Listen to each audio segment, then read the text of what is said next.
Surabhi madam start करो। Good afternoon, everyone. Today is a very special day, that is 26th Republic Day, और आप सभी लोगों को मेरी तरफ से गणतंत्र दिवस की हार्दिक शुभकामनाएं। सभी धर्म से ऊपर है राष्ट्र धर्म, that is nations first, and today AB Foundation along with Youth for Nation Megacity is doing this conference on a very pertinent topic and invite all our youth to be a part of this discussion. To initiate this discussion, I would like to welcome all the dignitaries of the days. Today with us, we have Air Vice Marshal Om Prakash Tiwari, sir, AVSM SM. We also have fortunate to have Lieutenant General Vishnu Chaturvedi, sir, PVSM, AVSM SM. He was DG Manpower, retired as a DG Manpower. Welcome you, sir, to this webinar. We also have Shyam Sundar Pathak ji, who's an Assistant Commissioner and State of Tax UP Commissions. We also have the mentor of Megacity with us, Sushil sir. I welcome all our dignitaries for today's conference. I, along with my team member, our mentor, Padampati Sharma sir, C.K. Mishra ji, Anand ji and Ravi Pandey, welcome all the members who are joining today and our dignitaries. I may now request C.K. Mishra ji to kindly tell us about the AV Foundation. Thank you madam. जरा please video का permission start कर दीजिए, video का।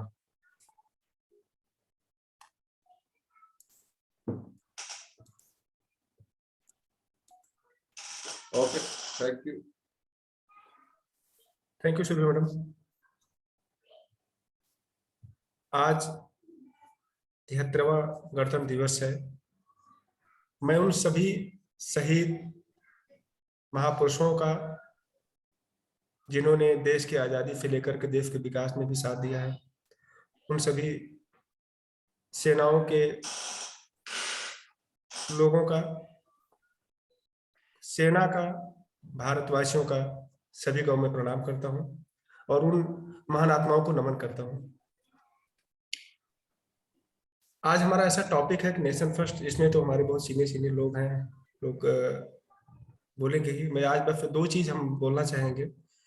जब आप 26 जनवरी के आज India gate पर एक जब प्रोग्राम हो रहा था तो सुबह, तो दो ऐसी तस्वीरें आई जो कि दिल को छू गई। हमको लगा नहीं कि हम ऐसे देश में रहते हैं जहां अपने आप को गर्व महसूस करते हैं। एक तो जब सेना को जो है वार मेमोरियल पे प्रधानमंत्री जी जो है उनको नमन कर रहे थे, और दूसरा एक हमारी बहनों द्वारा एक बेटी बचाओ बेटी पढ़ाओ का एक मोटरसाइकिल पे विदाउट हैंडल पकड़े हुए उन्होंने पोस्टर दिखाया। दो ऐसे तस्वीर हमको लगी कि नहीं, हम अब उस 70 साल पहले वाले भारत नहीं है, बहुत आगे बढ़ चुके हैं। जो है एबी फाउंडेशन इसी को आगे लेकर के आत्मनिर्भर बनने के लिए, देश को आगे बढ़ाने के लिए, लोगों को एक साथ करने के लिए साथ काम कर रहा है।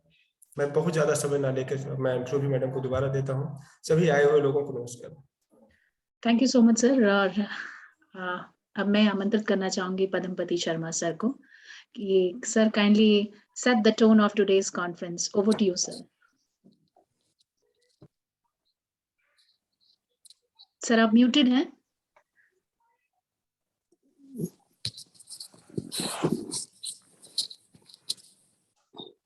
नमस्कार सभी को। और सबसे पहले मैं 73वें गणतंत्र दिवस की सभी को शुभकामना और बधाई देता हूं।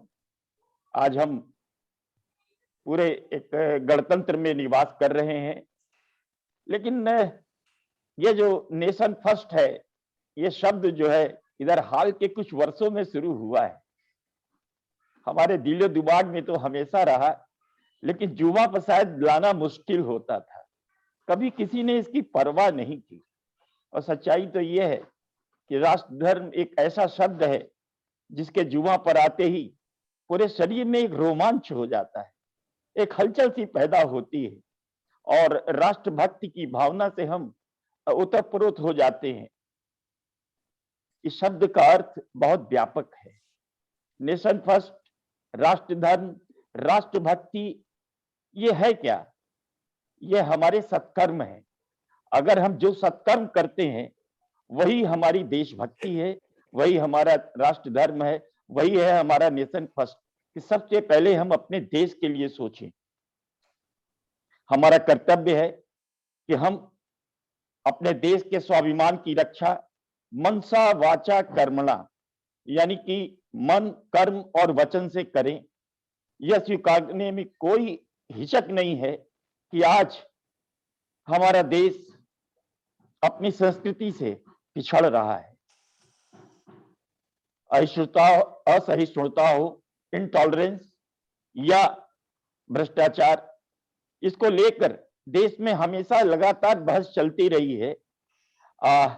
और मुझे लगता है कि एक नासूर सा हो गया है, लेकिन इस नासूर के जिम्मेदार भी हम ही हैं, कोई और नहीं है। क्योंकि हम अपनी सांस्कृतिक विरासतों को, सांस्कृतिक जड़ों को हम भूलते जा रहे हैं। जो देश अपनी संस्कृति के प्रति ईमानदार रहता है, वही देश सफलता के सोपान चढ़ता है, सीढ़ियां चढ़ता है। कभी हम ये न भूलें कि हमारा देश विश्व गुरु कहलाता था। जैसे हम अपने परिवार, नातेदार, रिश्तेदार, पड़ोस की अनदेखी नहीं कर सकते, वैसे ही देश के प्रति भी हमारी जिम्मेदारी, हमारा कर्तव्य बोध होना चाहिए। मैं अपनी बात राष्ट्र कवि मैथिली शरण गुप्त के चंद पंक्तियों से खत्म करता हूं, जो भरा नहीं है भावों से, बहती जिसमें रसधार नहीं, वो हृदय नहीं पत्थर है जिसमें स्वदेश का प्यार नहीं। नमस्कार। और अब मैं सुरभि मैम को बोलता हूं, उनको अनुरोध करता हूं कि अब आगे हमारे बड़े बड़े दिग्गज बैठे हैं, एयर मार्शल साहब हैं, हमारे भाई विष्णु जी हैं, सुशील जी हैं, श्याम सुंदर जी हैं, तमाम लोग हैं, और उनकी ओजस्वी वाणी हम सुनेंगे और हमारे साथ जितने भी लोग सुनने वाले हैं वो इसका रसास्वादन करेंगे। धन्यवाद, आभार। शुक्रिया सर। और इस प्रोग्राम को आगे बढ़ाने से पहले मैं अपने को होस्ट रवि पांडे जी से अनुरोध करूंगी कि वो इस प्रोग्राम को आगे बढ़ाएं और हमारे सारे डिग्नेटरीज को इस मंच पर बुलाएं। रवि पांडे जी, आप हमारे साथ हैं? जी, धन्यवाद डॉक्टर सुरभि। पूरे इस कार्यक्रम का कार्यान्वयन करना आपके द्वारा बहुत ही अद्भुत प्रकार से किया जाता है, और आपका मार्गदर्शन मैं हमेशा चाहूँगा जिस तरह आप करती हैं उसी तरह मैं भी प्रयास करता हूँ कि उसी तरह से करता रहूँ। मेरा आग्रह आपसे है ये है कि चूंकि आज गणतंत्र दिवस है और काफी वरिष्ठ वक्ता हमारे उसमें आए हैं, मेरा आग्रह रहेगा आप जिस प्रकार से पहले आपने किया था उसी तरह से आज भी सबको सबसे पहले संबोधित करके आमंत्रित करें।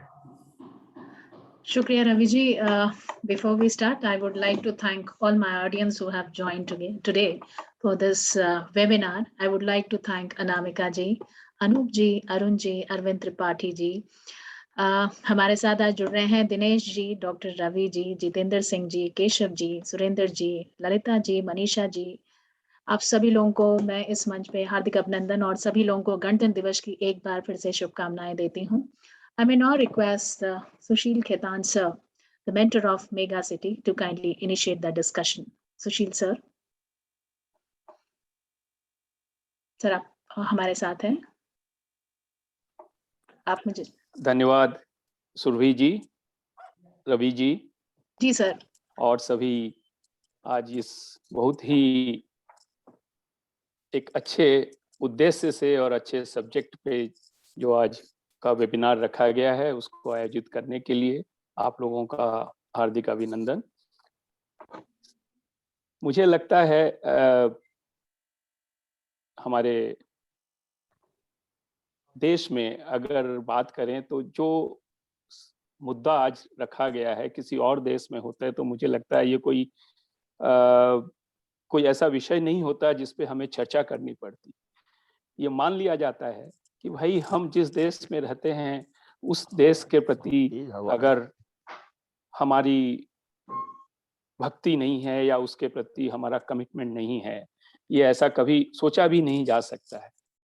चूंकि हम विविधताओं से भरे हमारे इस देश में रहते हैं तो और कुछ एक घटनाएं ऐसी हो जाती हैं जिसको लेके ये मुद्दा बन गया है कि कौन सा धर्म सबसे पहले आता है। अपना धर्म जिसे हम निभाते हैं, या राष्ट्र धर्म, या हमारी जाति, या हमारा संप्रदाय, ये सारी चीजों को लेके हम अपने इस देश में विविधताओं के बीच, विवादों के बीच में घिरे रहते हैं।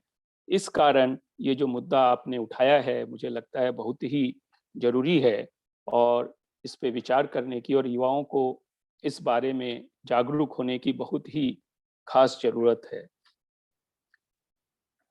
जैसा कि पद्मपति जी ने पहले ही, मुझे लगता है, काफी कुछ जो मेरे विचार थे उन्होंने व्यक्त किए हैं, इसलिए मैं ज्यादा समय नहीं लूंगा। मुझे तो air vice marshal Om Prakash ji Tiwari ji से जरूर बहुत कुछ सुनना है, समझना है, क्योंकि उनके कारण ही हम, उनके बदौलत ही जो हम एक चैन की सांस लेते हैं अपने देश में, ये सब उनके बदौलत है। मैं यही कहना चाहता हूं कि जो संस्कृति की बात पद्मपति जी ने की, वो संस्कृति ही हमारी जो सहिष्णुता जिसमें छिपी है, उस सहिष्णुता की आड़ में ही बहुत सी बातें हमारे देश में आजकल ऐसी होती हैं कि हमें हाइपर नेशनलिस्ट कहा जाने लग जाता है जब हम देश प्रेम की बातें करने लग जाते हैं। इस बात से हमें निकालने की लोगों को जरूरत है कि हम देशभक्ति की बात करें तो उसको धर्म पे लाया जाता है, जबकि राष्ट्र धर्म को सर्वोपरि मानना कहाँ गलत है। किस दृष्टिकोण से राष्ट्र प्रेम हमारा धर्म के पहले आ सकता है, इस बात पे मैं ज्यादातर सुनना चाहूंगा हमारे सेना के वरिष्ठ अधिकारियों से और जो गणमान्य व्यक्ति हैं उनसे। मैं तो यही मानता हूं कि जब राष्ट्र की रक्षा के लिए जो भी कदम हमारी सेना या हमारे देश के सरकार उठाती है, उसमें हमारा दिल से हर तरह से समर्थन होना बहुत जरूरी है, उनका मनोबल बढ़ाना बहुत जरूरी है। उसको कभी भी हमें संकीर्ण दृष्टिकोण से, धर्म से, जाति से और किसी क्षेत्र से कभी भी उसको छोटा करके नहीं देखना चाहिए। ये मेरा अपना विचार है और आपने मुझे इस कार्यक्रम से जुड़ने का मौका दिया, आपको सुनने का मौका दिया, इसके लिए मुझे आपका आभार व्यक्त करना चाहता हूं और यही बात कह के मैं अपनी बात खत्म करना चाहता हूं। धन्यवाद। शुक्रिया सर। और इसके पहले कि मैं I invite the most decorated officer of today's discussion, lieutenant general Chaturvedi sir, एक छोटा सा फ्रेज है जो मैं आपके सामने कहना चाहूंगी। ना पूछो जमाने से कि क्या मेरी कहानी है, मेरी पहचान तो यही है कि मैं हिंदुस्तानी हूँ। वाह। I may now welcome Lieutenant General Chaturvedi sir to kindly address the gathering. So you're muted.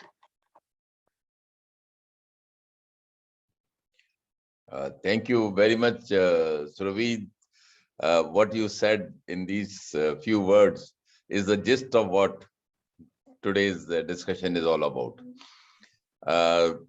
I'll Mani Padamji, Chandrakant ji, Ravi, Surabhi, Anand Singh ji and Sushil ji से जब अभी मैंने सुना तो मैं समझता हूं कि आज का जो डिस्कशन होना है वो बहुत ही महत्वपूर्ण विषय पर है और कुछ जो लोगों की विचार हैं, भावनाएं हैं कि हम थोड़े अपने ध्येय से विमुख हो गए हैं और राष्ट्र प्रथम तो हमारे चरित्र में, हमारे भावनाओं में, हमारे परिवार में ये सदियों से चला आया है और अनेक एग्जाम्पल ले लीजिए आप, उदाहरण हैं पूरे हमारे पूरे पुरातन काल से ले लीजिए, सनातन धर्म में ले लीजिए, हमारे वीरों की कहानी ले लीजिए, स्वतंत्रता संग्राम की कहानी ले लीजिए, आजाद हिंद फौज की उन वीर सैनिकों की, हमारी लक्ष्मीबाई रेजिमेंट की, अहिल्याबाई होलकर की, पद्मिनी, राणा प्रताप, वीर शिवाजी, भरे पड़े हैं और आदमी अगर गिनती करना शुरू करे तो वो गिन नहीं पाएगा जितने ऐसे लोग हैं जिन्होंने देश के लिए सर्वोच्च बलिदान दिया है। ऐसे भारत में ये क्या हुआ कि हम लोग आज के दिन थोड़ा जो पथ है उससे हम भ्रमित हो रहे हैं। और इसलिए ये बहुत जरूरी है कि हमको राष्ट्र प्रथम की भावना जन जन में, देश के कोने कोने में और हमारे युवा शक्ति में ज्यादा से ज्यादा इस चीज को बताना है कि अगर राष्ट्र है तो हम सब हैं, जिस दिन राष्ट्र नहीं रहेगा तो कुछ नहीं रहेगा। जो हमारे वेद कालों से है कि राष्ट्र प्रथम है, उसके बाद जो देश के देशवासी हैं वो नंबर 2 हैं, और आप खुद लास्ट हैं हर जगह। तो ये जो भावना है जब तक रहेगी तब तक भारत का कोई भी बाल बांका नहीं कर सकता, और यही जागृत करनी है। और मुझे पूरा विश्वास है कि आज भारत के 95% से ज्यादा लोग इसी भावना से जीते हैं। कुछ लोग जो भ्रमित हो गए हैं, गुमराह हो गए हैं, उनकी संख्या कम है, लेकिन उनकी आवाज जरा ज्यादा गूंजती है, और इसलिए हम लोगों को लगता है कि ये सब गलत हो रहा है। आज गणतंत्र दिवस के इस महत्वपूर्ण अवसर पर जब देश 73वां गणतंत्र दिवस मना रहा था, अमृत महोत्सव के वर्ष में मना रहा था, स्वर्णिम विजय वर्ष के 50 साल 71 की लड़ाई के 50 साल होने के बाद ये मना रहा था, बहुत गर्व का महसूस हुआ। मैंने जब ये चीजें, जो संदेश आज गणतंत्र दिवस समारोह से गया है कि भारत आत्मनिर्भर बन रहा है, जो मेन थीम आप देखिए हमारे आर्टिलरी की, क्योंकि मैं तोपखाने का हूँ, आर्टिलरी का हूँ, 75-24 मिलीमीटर जो गन थी, इंडिजिनस माउंटेन गन 71 वॉर में यूज हुई थी, और आज की जो धनुष लेटेस्ट 155 मिलीमीटर गन जो अब हिंदुस्तान में बन रही है, वो दोनों प्रदर्शित थी। टैंक के मामले में देखिए 71 में सेंचुरियन और PD-76 टैंक्स थे, वो दिखाए गए, और आज जो मेन बैटल टैंक अर्जुन जो हिंदुस्तान में बन रहा है वो दिखाया गया। LCA जो कि अब आजकल बहुत एडवांस स्टेज में बन रहे हैं, ALH ध्रुव और रुद्र जो हिंदुस्तान में बन रहे हैं, और ये सब आज डिस्प्ले था। Electronic weapon system, electronic warfare का सिस्टम, कॉम्बैट इंजीनियर के ब्रिजिंग इक्विपमेंट, ये सब देखा। उसके बाद आपने देखा जो सांस्कृतिक धरोहर हिंदुस्तान की है, विविधता में एकता, वो जो डांस हुआ जिसमें करीब 300 बच्चे बच्चियों ने जो पार्ट लिया था, और तमाम तरह के वाद्य यंत्र उसमें बज रहे थे, देश का कोना कोना उसमें प्रदर्शित था, वहां की वेशभूषा प्रदर्शित थी, वहां का डांस प्रदर्शित था, सब कुछ विविधता में एकता का जो संदेश गया वो बहुत उत्तम दर्जे का था। मैं समझता हूं कि ये चीजें बहुत इम्पोर्टेंट हैं। परंपराओं का, नेताजी सुभाष चंद्र बोस की जो एक आजाद हिंद फौज का जो 60,000 लोगों को 1943 में इकट्ठा करके देश के लिए उन्होंने एक ऐसा जज्बा पैदा किया कि उस कठिन परिस्थितियों में, रगेड माउंटेन्स में, इनहॉस्पिटल टेरेन में वो फौज बर्मा के थ्रू हिंदुस्तान में, मणिपुर में आई, और मोइरंग में उन्होंने ब्रिटिश फोर्सेस को परास्त किया। वहां पे आज भी मेमोरियल है, बहुत से भारतवासियों को ये मालूम भी नहीं है कि वहां पे जाना है, और 14 अप्रैल को वहां पे वो मोइरंग दिवस मनाते हैं, और मणिपुर सरकार उसको बहुत उत्साह के साथ मनाती है।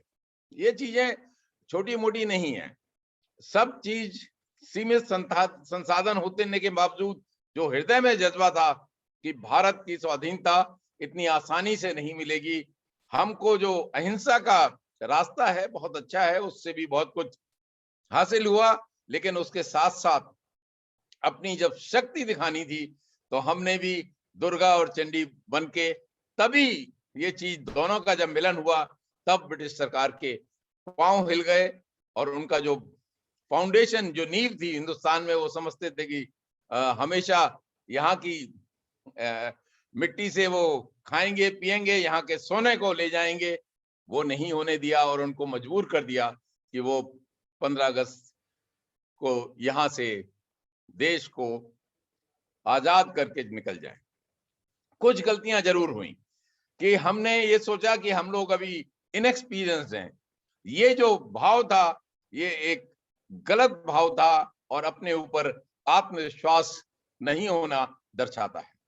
हमने गवर्नर जनरल उनका ये माउंट वाइसरॉय लॉर्ड माउंटबेटन को रखा। किस कारण? आर्मी के चीफ रॉबर्ट लॉकहार्ट, बाद में बूचर, जब हिंदुस्तान की आर्मी पाकिस्तान से कश्मीर में लड़ रही थी तो आप समझ सकते हैं कि किस तरह से वहां का भी जो ऑकिनलेक थे वो पाकिस्तान आर्मी को भी निर्देश दे रहे थे और हिंदुस्तान आर्मी को भी दे रहे थे। तो कितना बड़ा विश्वासघात भारत के साथ हुआ, क्योंकि हमने राष्ट्र प्रथम और अपने ऊपर विश्वास नहीं किया। हमने सोचना चाहिए था कि भारत के चाहे एक्सपीरियंस कम हो, यंग हो, लेकिन उनमें जज्बा है देश की सेवा करने के लिए। और इसलिए अपने लोगों को, अगर राजगोपालाचारी 15 अगस्त के दिन गवर्नर जनरल बन जाते और बाद में जब संविधान हमारा स्थापित हुआ, तब गणतंत्र हुआ, तब राष्ट्रपति बनाया जा सकता था। इसी तरह से हमारे chief of army staff general Cariappa जो बाद में बने 49 में, वो 2 साल पहले भी बन सकते थे। ये सब चीजें एक बुनियादी तौर पर देखें, अगर आप हाइंडसाइट पे हम देखते हैं तो जरूर गलतियां हुई हैं हमसे। धर्म कर्तव्य की बात की मैं पूरी तरह से इसमें सहमत हूं। जब राष्ट्र की बात आती है, राष्ट्र के सम्मान की बात आती है, तो राष्ट्र सम्मान, राष्ट्र का हित सर्वोपरि है। उस वक्त जात पात, धर्म, पंथ, समुदाय, वेशभूषा, भाषा सब नीचे है। हमें देश के हित में बात करनी चाहिए, देश के प्रति अपनी पूरी निष्ठा के साथ खड़ा होना चाहिए, प्रतिबद्धता और कटिबद्धता के साथ खड़ा होना चाहिए। आज जो कुछ संदेश दिए हैं आप, अवार्ड की लिस्ट में देखिए, पद्म विभूषण जनरल रावत साहब को एक बलिदानी को दिया गया है, एक सैनिक को दिया गया है। बहुत रेयर है जो कि इस तरह की सम्मान दिया जाता है। पद्म विभूषण तकनीकी के उसमें सत्या नडेला, सुंदर पिचाई, केवल इसलिए नहीं कि वो एक टेक्नोक्रेट बहुत ऊंचे दर्जे के हैं, लेकिन इसलिए भी कि वो देश की हित की भी बात करते हैं।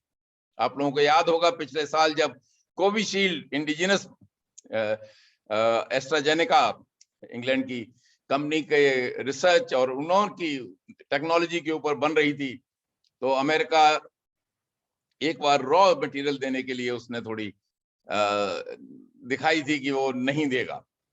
तब इस तरह के हमारे भारतीय भाई सत्या नडेला, सुंदर पिचाई, पराग अग्रवाल और बहुत से जो विदेशों में हैं जिन्होंने नाम कमाया है केवल ज्ञान और इंटेलेक्चुअल कैपेसिटी से, उन्होंने कहा कि आप ऐसा नहीं कर सकते और वो जो निर्णय ले लिया गया था उसको बदलवा दिया। ये ऐसे देशभक्त हैं, राष्ट्रभक्त हैं जिनकी हमें सम्मान करना चाहिए। एक बात जो महिला सशक्तिकरण की बात की, बहुत सुंदर है। आज जो आपने सीमा भवानी की जो टीम राजपथ पे आज इन्होंने डेयर डेविल्स का काम किया मोटरसाइकिल डिस्प्ले पे, और जब वो बेटी बचाओ बेटी पढ़ाओ की बात की है, ये दिल भारत के वासियों के दिल में ये जरूर एक छाप छोड़ गया होगा।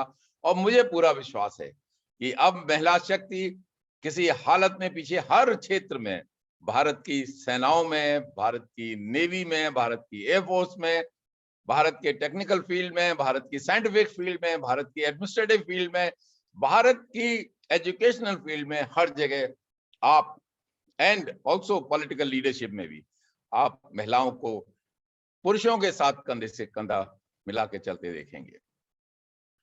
मैं ज्यादा समय नहीं लूंगा, पद्म जी थोड़ा ज्यादा समय ले लिया क्योंकि थोड़ा भावुक हो गया।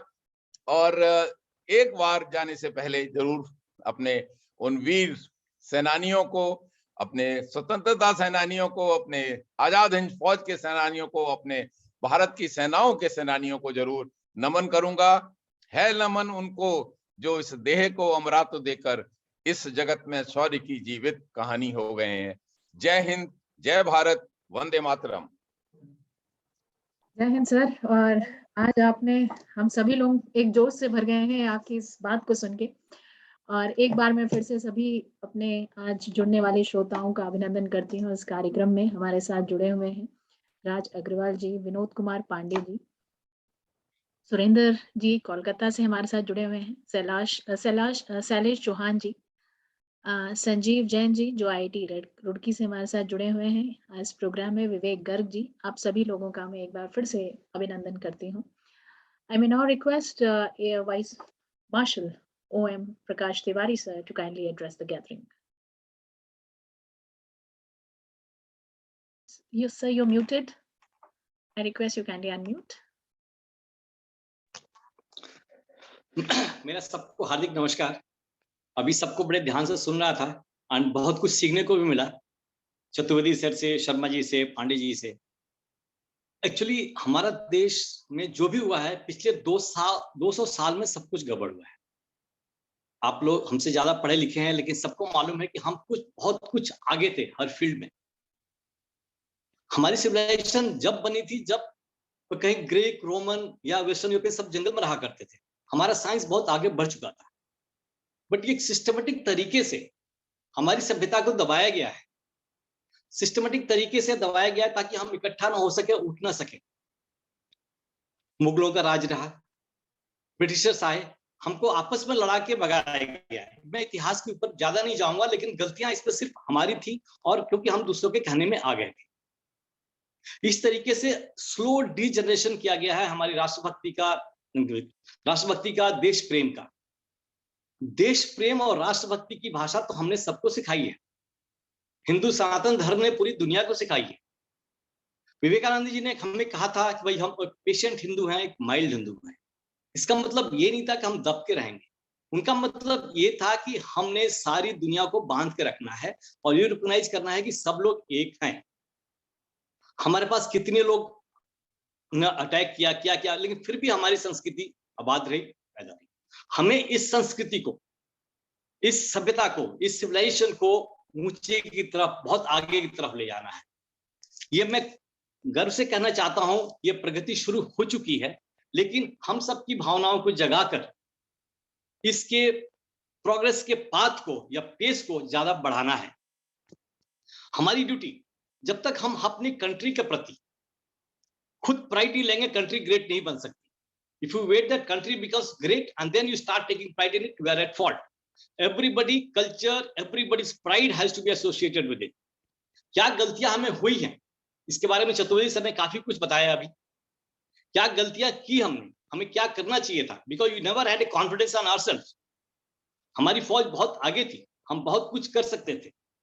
कश्मीर हमें अधूरा नहीं छोड़ना पड़ता, पूरा पाकिस्तान ऑक्युपाइड कश्मीर हमारे आर्मी ने कब्जा कर लिया होता, लेकिन हमारे यहाँ इच्छा शक्ति की कमी थी। या क्या गलती थी हमारी विदेश नीतियां, जैसे हमें था कि हम चाइना को नाराज नहीं करेंगे। अब क्यों, अब क्या मजबूरियां थी, हमें कुछ पता नहीं है। इस मजबूरी की वजह से हमने कितने हजार किलोमीटर हमने उनको दे दिया। ये नहीं था कि हम कमजोर थे, हमारे पास रिसोर्सेज थे, हम उसको यूज नहीं करना चाहते थे। उस समय भी हमारा एयरफोर्स काफी मजबूत था। 1962 में बहुत क्लियर कट ऑप्शंस थे कि देश एयरफोर्स को यूज करता और चाइना को हमने काफी पीछे खदेड़ दिया होता, बिकॉज क्योंकि हमारी जो एयरफील्ड्स हैं काफी लो लेवल पर हैं और एयरक्राफ्ट फुल लोड होके टेक ऑफ कर सकते थे। लेकिन ये क्या मजबूरी थी, क्यों थी, हम इसको डिस्कशन नहीं करना है। हमें तो करना है कि अब आज से हमें देश को आगे की तरफ ले जाना है। जहां तक फौज की बात है, फौज में देशभक्ति, मतलब we are the only place, मतलब फौज is the only place where people with irrespective of communities, religion, all stay together and fight together. जब आदमी लड़ाई के लिए जाता है तो उसमें खाली एक ही चीज भावना होती है, देशभक्ति, और किसी चीज के लिए नहीं लड़ सकता। प्राइवेट सेक्टर में हम मोटिवेशन कैसे दे सकते हैं, लोगों को प्रमोशन देके, पर्क्स देके, पे देके, लेकिन हमारा मोटिवेशन, फौजियों का मोटिवेशन जब बॉर्डर पे गोलियां चल रही होती तो सिर्फ एक होती है, वो होती है मात्र देशभक्ति। उस समय दिमाग में कोई और बात नहीं आती। जब हम एयरक्राफ्ट लेके एयरबोर्न होते हैं तो हमें कोई ध्यान नहीं आता कि हमें भाई देशभक्ति जो भी करना है देश के लिए ही करना है। और देश के लिए करना तो बीच में ऐसा कर दिया गया था कि हमें अपने ऊपर कॉन्फिडेंस खत्म कर दिया गया था। अब देशभक्ति जनरेट सबको करना है ताकि एवरी जनसंख्या, हर लोग अपने के लिए इसके लिए कुछ कंट्रीब्यूट कर सके। देखिए हमारे natural resources, we have got phenomenal natural resources in this country. हमें क्या रोक सकता है कि हम सुपर पावर नहीं बन सकते? एक ही चीज रुकी हुई है अभी, अंदर से सारी हिंदुस्तानियों के अंदर जो भावना है कि हमें सुपर पावर बनना है, इस भावना को हमें जगाना है कि हमें जो भी कुछ करेंगे देश के लिए करेंगे। हमारा राज्य, हमारा देश इतने दूर दूर तक तेलों में फैला हुआ है, इतने सारे लोग हैं, 130 करोड़ जनता है और हम स्पोर्ट्समैन पैदा नहीं कर सकते। 130 करोड़ जनता है, हम कुछ भी आगे नहीं बढ़ पा रहे हैं। हमारी इन सब चीजों को लोगों के अंदर क्षमता है, लोग करना चाहते हैं, लेकिन अभी तक पिछले 70 सालों में उनको करने नहीं दिया गया। आप लोग का आश्चर्य होगा सुन के कि सबसे पहले जहाज इंडियन एयरफोर्स में HK सिंह साहब ने 1958 में एक छोटा जहाज कानपुर में बनाया था, लेकिन ये सब चीजों को इनकरेज नहीं किया गया। बिकॉज हमें मालूम है कि जितने भी डिफेंस एक्विजिशंस होते हैं इसमें कितना लोगों का इंटरेस्ट होता है, इसलिए हमें आगे बढ़ने नहीं दिया गया। जो टैंक और जो भी आज हमें बन रहा है, इसकी बनाने की क्षमता हमारे पास काफी आगे थी, लेकिन किसी कारणवश अब क्यों किया गया ये तो उनके विजडम पर छोड़ दिया जाए, और हमें इस इश्यू पर ज्यादा डेलिब्रेट नहीं करना है क्या, लेकिन हमें खाली यही है कि हमें इकट्ठा करके बनाना है, आगे चलना है। आर्मी एयरफोर्स की रिक्वायरमेंट खाली टैंक एयरक्राफ्ट नहीं होती, कई और सारी चीजें होती है। हमें आश्चर्य होगा पता चल के कि छोटी छोटी चीजें जो हमारे यहाँ अच्छी तरीके से बन जाती है वो भी हम बाहर से लेते हैं। हमने तो कुछ ऐसी चीजें भी देखी थी जो कि made in India have been supplied by the some other contractor abroad. तो हमारे जो इस तरीके से नेचुरल रिसोर्सेज है, टैलेंट है, बाहर की विदेशी कंपनियां आई, हमने उनको इंकरेज किया और लेके चले जाए। इस सब चीजों को हमें रोकना है और हमें लोगों को इकट्ठा करना है। अभी जैसे स्टार्टअप्स, इस सरकार ने इतना इंकरेज किया है, पिछले 2 साल में क्या क्या चीजें बन गई है और कितना हमें इंपोर्ट करने का कमी महसूस नहीं करना पड़ेगा, हम काफी चीजें एक्सपोर्ट कर सकते हैं। ये भावना जो अंदर सब में जग गई है, ये सब में जगाना है, सबके अंदर जगाना है कि जो भी कुछ करना चाहे वो आगे बढ़ सके। हमें इस देश के सारे कोने कोने प्रांतों को जगाना है, कोने कोने उन जनसंख्याओं को जगाना है जिनको लोगों ने अभी तक नेग्लेक्ट कर चुके हैं, उनका कोई कुछ नहीं कर सके। रिमेंबर, ये तो एक देश एक कड़ी है और सारी कड़ियां जब मजबूत, एक चेन है जिसकी सारी कड़ियां मजबूत होंगी तभी देश आगे बढ़ेगा। तो हमें देश के कोने में सभी को शिक्षित करके सबके अंदर ये भावना जगाना है। कुछ चीजें अभी हमें और भी कमी महसूस हो रही है, हो सकता है मैं गलत हूं। अब जैसे स्किल डेवलपमेंट का प्रोग्राम शुरू किया गया, तो मैं जनरली देखता हूं कि सारे स्किल डेवलपमेंट के प्रोग्राम्स दिल्ली के अराउंड ही हैं, बॉम्बे के अराउंड है। हमें इसकी यहाँ जरूरत नहीं है। हमें तो उड़ीसा के कॉर्नर में जाना है, हमें तो नॉर्थ ईस्ट में जाना है, हमें बिहार के बैकवर्ड एरिया में जाना है जहां वो लोगों को जगाना है। तो मैं इस माध्यम से लोगों को कन्विंस करना चाहूंगा, लोगों को रिक्वेस्ट करना चाहूंगा कि जहां भी जाएं ये लोग कहें कि हमें किसी चीज के लिए अगर रिक्रूटमेंट करना है, अपॉइंटमेंट करना है, हम उस एरिया में जाएं, कुछ लोगों को लेके आए। I promise you there will be more than dedicated and they'll do a lot for the country and to the organization. इस तरीके से हम नेक्स्ट लाइट एक्टिविटीज खत्म हो जाएगी। हम लोगों को मेन सूत्र से बांधना चाहेंगे और बनते जाएंगे, हर तरह का टैलेंट आता जाएगा, हर जगह से सोर्सेज यूटिलाइज हो जाएंगे। तो हमें जो अपनी चीजें हैं, मैं लोगों से भी कहना चाहूंगा कि आप जब इस पोस्ट पर पहुंचे, जब किसी भी मौका मिले, अपने एरिया के बारे में लोगों को बताने के लिए आप दिल खोल करके बताएं और चाहें इससे क्या फायदा हो सकता है। अभी ना सरकार is open to the ears and अभी जो भी आगे बढ़ा रहे हैं, कन्विंस करने की कोशिश कर रही है, वो माना जा रहा है। इसलिए हर जनता को, हर भारत के सिटीजन की, सबकी जिम्मेदारी है कि हम छोटी छोटी चीजें लेके सबको इकट्ठा करके आगे बढ़ें। यही एक देश प्रेम का सबसे बड़ा उदाहरण होगा।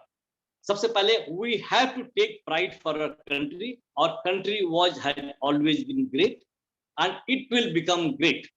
It is a country, is a place which has got enormous natural resources, which has not been exploited by others. It has got phenomenal intellectual strength. कितनी साइंस में हम आगे थे। अब जैसे एक उदाहरण बीच में पढ़ भी रहा था कि ये माउंट एवरेस्ट कहते हैं, इस माउंट एवरेस्ट की हाइट नापने वाले कौन थे? ये माउंट सिकदर, हमारे मैथमेटिशियन इंडियन थे, जिनका हमें कहीं जिक्र नहीं होता। नारी शक्ति की बात होती है, नारी शक्ति तो हमारी आगे थी ही, ये मुगलों और ब्रिटिशर के राज्य में विचारों को पीछे कर दिया गया। नारी रेजिमेंट तो हमारे नेताजी बोस के रेजिमेंट इंडियन नेशनल आर्मी में भी थी, हमारे आगे थे ही, लेकिन हमें पीछे कर दिया गया।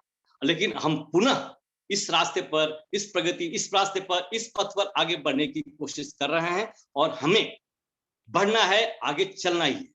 और ये भावना हमें सब बच्चों में, गांव के प्राइमरी स्कूल में, स्कूलों में सबसे पहले उनके एड्रेस करके उनके अंदर जगानी है, ताकि जब बच्चे अच्छा करें और आगे पहुंचे, जो भी डिसीजन ले वो राष्ट्र हित में हो, राष्ट्र भक्त में हो, नेक्स्ट में हो। We all owe to this mother earth. इस हिंदुस्तान को हम ही वो नहीं करते, हमने दुनिया को इतना दिया है कि whole civilisation of the world owes a lot to our country, lot to the mother earth, because हमने लोगों को सहना सिखाया है, रहना सिखाया है, विज्ञान दिए हैं, लेकिन किस कारण बस हम पीछे हो गए हैं, इसको हमें ओवरकम करना है।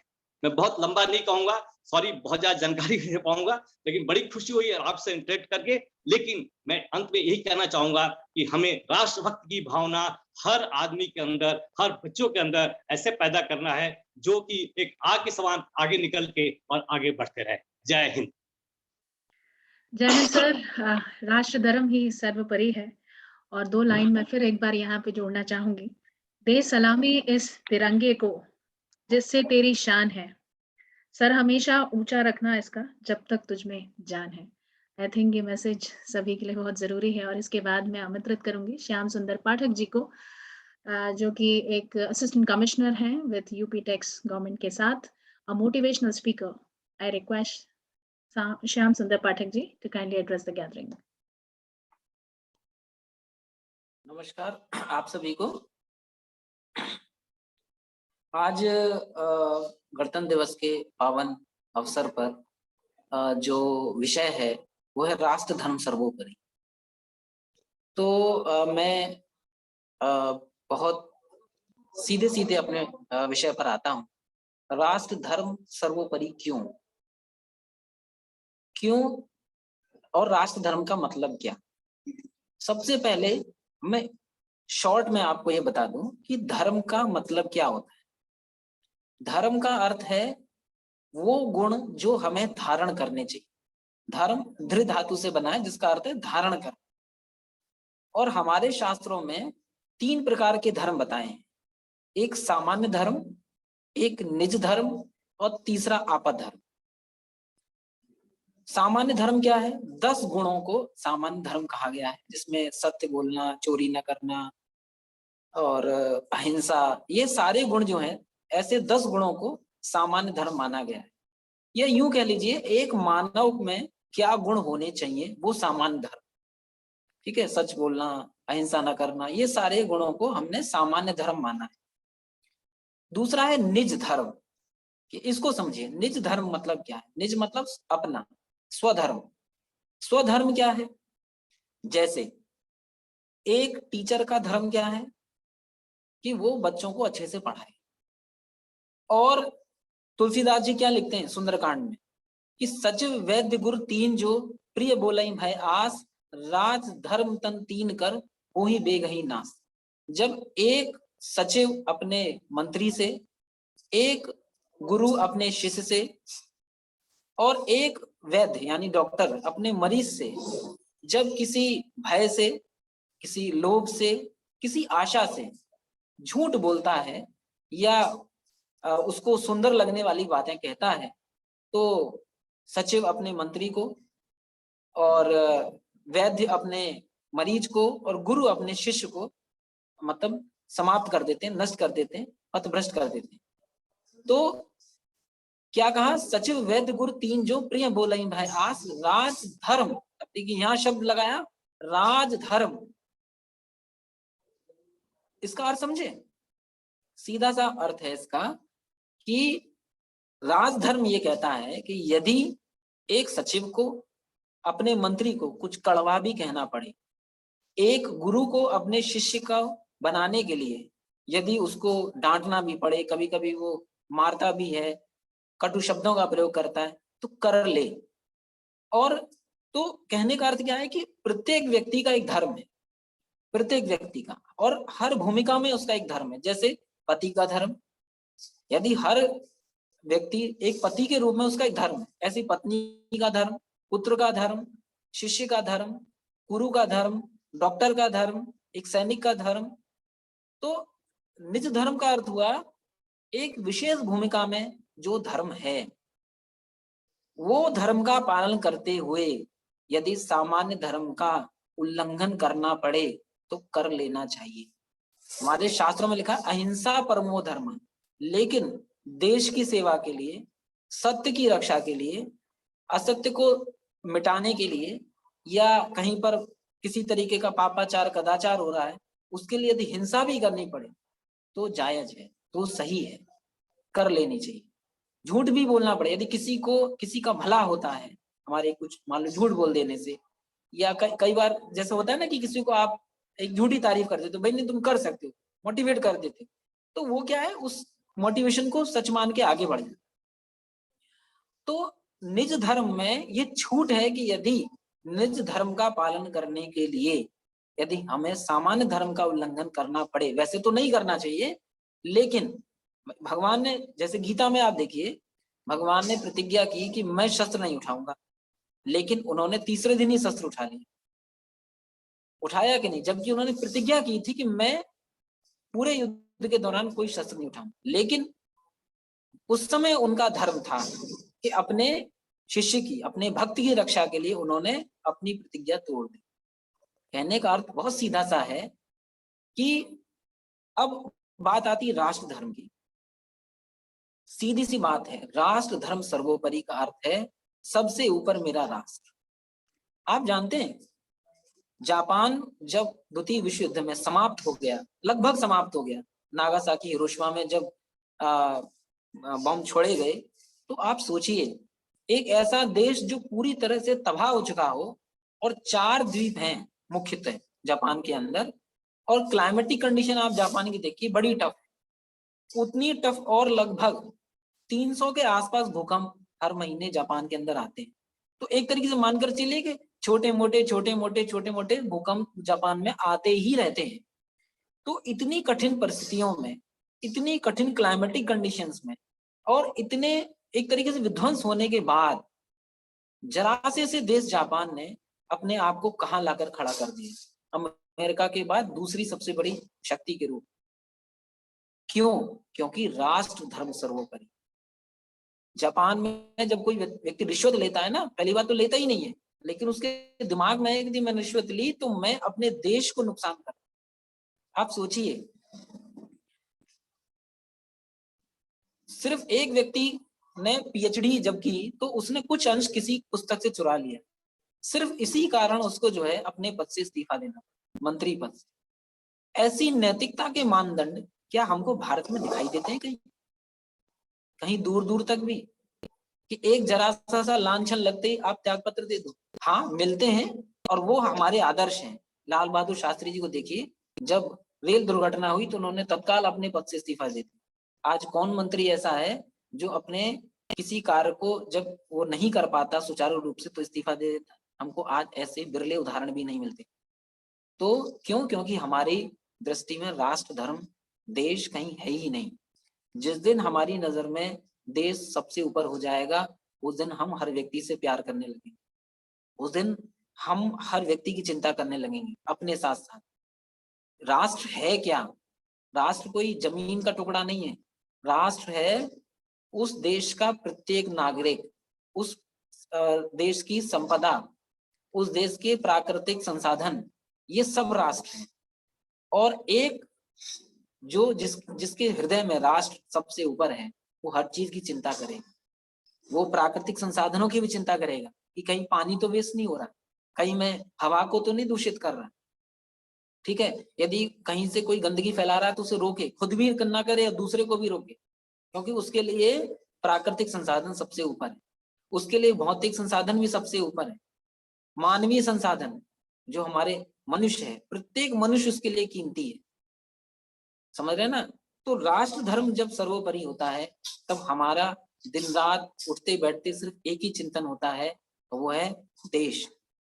अभी मैं कुछ दिनों पहले एक मूवी देख रहा था, सरदार उधम सिंह। मैं एक बात सोच रहा था, और आप जानकर आपको अंदर से थोड़ा सा दुख भी होगा कि महज कुछ हजार अंग्रेज थे, महज कुछ हजार अंग्रेज थे, और उन्होंने इतने बड़े भारत पर शासन किया। 35 करोड़, उस समय लगभग जनसंख्या 30-35 करोड़ के आसपास। आप देखिए ताज्जुब की बात कि जलियांवाला बाग कांड में जो गोली चलाने का आदेश था वो जनरल डायर ने जब दिया, तो चलाने वाले कौन थे? गोली चलाने वाले कौन थे? इसी देश के लोग, और जिन पर गोली चलाई गई वो भी इसी देश के लोग।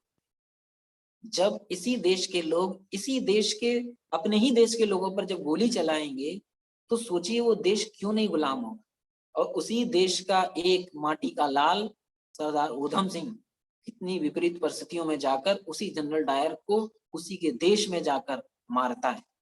हमको आज उधम सिंह की जरूरत है, हमको आज भगत सिंह की जरूरत है। सोचिए आप, जरा अनुमान करिए, क्या जरूरत थी भगत सिंह को फांसी लगाने की?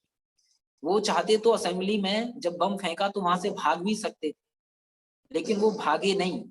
वो चाहते थे कि उनको फांसी लगे। क्यों?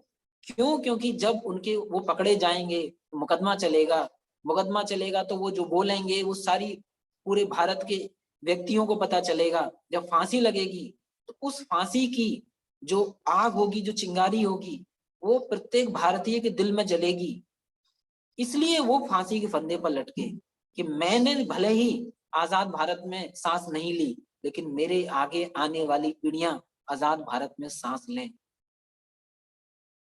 आज हमारे हम पूरे सुबह से लेकर रात तक हमारे चिंतन में कहीं देश है ही नहीं, कहीं इस देश के नागरिक ही नहीं है, इस देश का प्राकृतिक संसाधन ही कहीं नहीं है। तो फिर हम कैसे इस बात का दावा कर सकते हैं कि हम सोने की चिड़िया बन के दिखाएंगे, हम विश्व गुरु बनेंगे? विश्व गुरु बनने के लिए प्रत्येक बच्चे को, प्रत्येक व्यक्ति को विवेकानंद बनना पड़ेगा, प्रत्येक व्यक्ति को भगत सिंह बनना पड़ेगा, प्रत्येक व्यक्ति को उधम सिंह बनना पड़ेगा, प्रत्येक व्यक्ति को सुभाष बोस बनना पड़ेगा। जब तक हम अपने मन के अंदर राष्ट्र को सबसे ऊपर नहीं रखेंगे, तब तक हम अपनी ही दुनिया में मगन रहेंगे। आप सोचिए, एक बड़े चिंतन की बात है, एक व्यक्ति जब IAS PCS की तैयारी करता है तो अपने इतिहास को पढ़ता है और कितनी सारी चीजों को पढ़ता है। और आजकल तो एक चौथा पेपर जो GS का है, जिसमें सत्यनिष्ठा, ईमानदारी, नैतिकता का एक चैप्टर है, और वो हर व्यक्ति कितना अच्छा लगता है, कितना बढ़िया लगता है। लेकिन बनने के बाद उनका सोशल कंट्रीब्यूशन, कोई क्रांति आपको स्वतंत्र भारत में दिखाई दी अभी तक? कोई सुनाई दी अभी तक? खेद का विषय है। जो लोग पढ़े लिखे हैं, जिनके पास ज्ञान है, वही जब तक नहीं आगे खड़े होंगे तब तक देश आगे कैसे चलेगा? आखिर विवेकानंद को क्या जरूरत थी? वो नौकरी भी तो मांग सकते थे माँ काली से। जब रामकृष्ण परमहंस ने उनको भेजा कि जाओ माँ काली से मांग लो, तो वो अपने लिए नौकरी भी तो मांग सकते थे, लेकिन उन्होंने क्या मांगा? सोचिए ना। तो हम लोग क्या मांगेंगे? एक नौकरी लग जाए, बढ़िया तनख्वाह हो जाए, ठीक है, बढ़िया इनकम हो जाए, बढ़िया कोठी बन जाए। अरे भाई, यही सब बनाते रह जाएंगे तो देश को कौन आगे बढ़ाएगा? हमारे देश को कौन आगे बढ़ाएगा?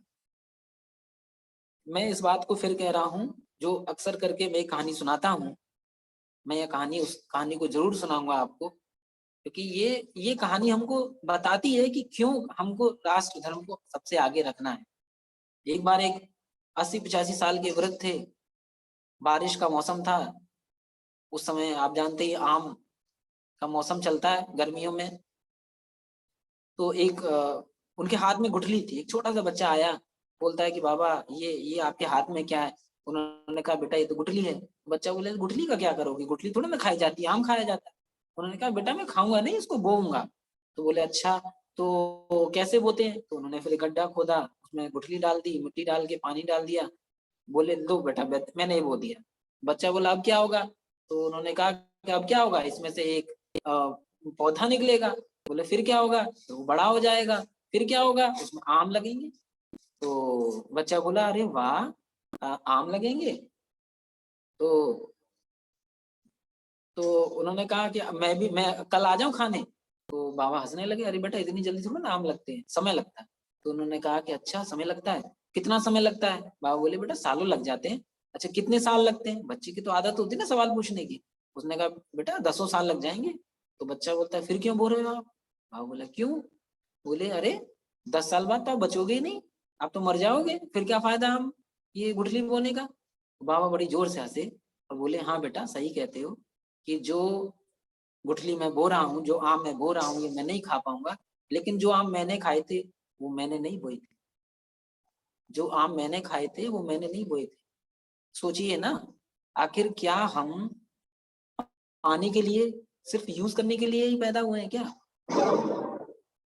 राष्ट्र धर्म हमको सिखाता है कि हमको आम खाने भी हैं, आम लगाने भी हैं।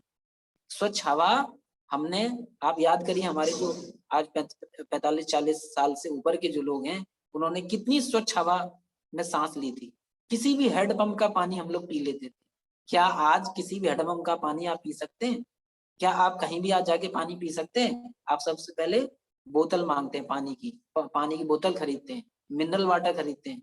हमने ना हवा शुद्ध छोड़ी, ना हमने पानी शुद्ध छोड़ा, ना हमने मिट्टी शुद्ध छोड़ी। कमाल की बात है, आज उसी ऑर्गेनिक खेती पर हम वापस आ रहे हैं, लौट के फिर वहीं आ रहे हैं। आना पड़ेगा, क्यों? क्योंकि हमने कुछ भी शुद्ध नहीं छोड़ा। राष्ट्र धर्म हमको सिखाता है सबसे ऊपर राष्ट्र। तो एक काम करिएगा, राष्ट्र धर्म सर्वोपरि आप अपने टेबल पर लिखिएगा। पिछली बार मैंने ये सुना था कर्नल साहब से, तो मुझे बहुत अच्छा लगा और मैंने अनुरोध किया था कि इसी विषय को हम आगे बढ़ाएंगे, राष्ट्र धर्म सर्वोपरि को। तो आप राष्ट्र धर्म सर्वोपरि सबसे आगे लिख लीजिए।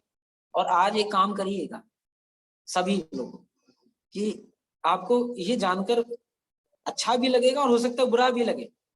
एक लिस्ट बनाइएगा, कॉपी के 2 पेज लीजिएगा, एक पेज के एक तरफ जो लेफ्ट साइड है उस पर लिखिएगा ए, यानी कि ए, और एक तरफ लिखिएगा लिस्ट बी। ए लिस्ट में लिखिए आप किनकी बदौलत यहाँ तक पहुंचे। अब लिखना शुरू करिए, माता पिता, अपने सारे गुरुओं के नाम। एक बहुत लंबी लिस्ट बनेगी, हो सकता है पेज छोटा पड़ जाए, और उसमें सब लिखिए किस किसने आपको यहाँ तक पहुंचा। अब लिस्ट बी, आपकी बदौलत कितने लोग कामयाब हुए, आपकी बदौलत कितने लोगों की जिंदगी बनी, आपने कितने लोगों को जगाया। दुख है कि ज्यादातर लोग उसमें 0 लिखा कर चले जाते हैं। यदि हर पैसे वाला व्यक्ति दूसरे किसी गरीब बच्चे को भी पढ़ाने लगे, एक अमीर व्यक्ति यदि एक गरीब बच्चे को भी अपना बना ले, अपना बना के उसे पढ़ाने लगे, आप देखो इस देश के अंदर न गरीबी बचेगी, न अशिक्षा बचेगी, न कोई समस्या बचेगी। क्या हम एक बच्चे को भी नहीं पढ़ा सकते? क्या एक गरीब बच्चे की भी फीस नहीं भर सकते? और वो भी नहीं कर सकते तो क्या हम उसे मोटिवेट भी नहीं कर सकते? क्या किसी को हम हौसला भी नहीं दे सकते? हमको देना होगा। ये जो बी लिस्ट है ना, ये ए से बड़ी होनी चाहिए। जिस दिन आपकी बी लिस्ट ए लिस्ट से बड़ी होगी, और हो सकता है कुछ लोगों की हो, उनको अपने ऊपर एक सेटिस्फेक्शन होना चाहिए कि हाँ आपने अच्छा किया। और यदि आपकी बी लिस्ट ए लिस्ट से छोटी है, आपने यूज ज्यादा किया, दिया कम। और हमारा राष्ट्र धर्म सर्वोपरि का जो टैग लाइन है वो क्या है? Give more than take, give more than take. जितना आप पाते हैं उससे ज्यादा दीजिए।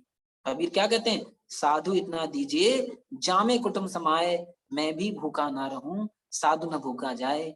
ये है राष्ट्र धर्म, और कुछ नहीं है इसके अलावा। तो हम जहां हैं अपने काम को ईमानदारी से करें। यदि हम टीचर हैं, ईमानदारी से पढ़ाएं। ऑफिसर हैं, अपने काम को ईमानदारी से करें।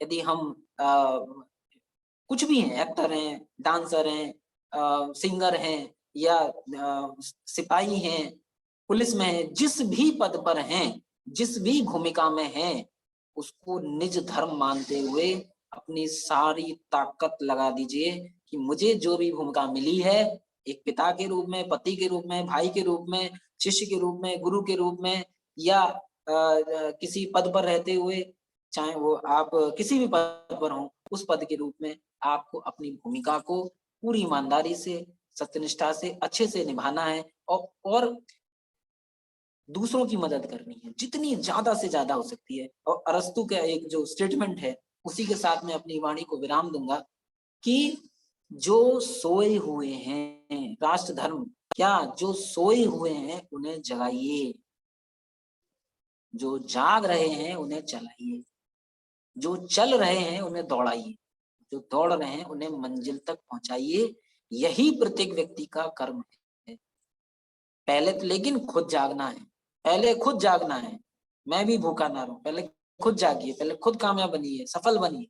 और जब आप सफल बन जाएं, कामयाब हो जाएं, जो लक्ष्य आपने तय किया था जब आपको मिल जाए, उसके बाद साधु न भूखा जाए।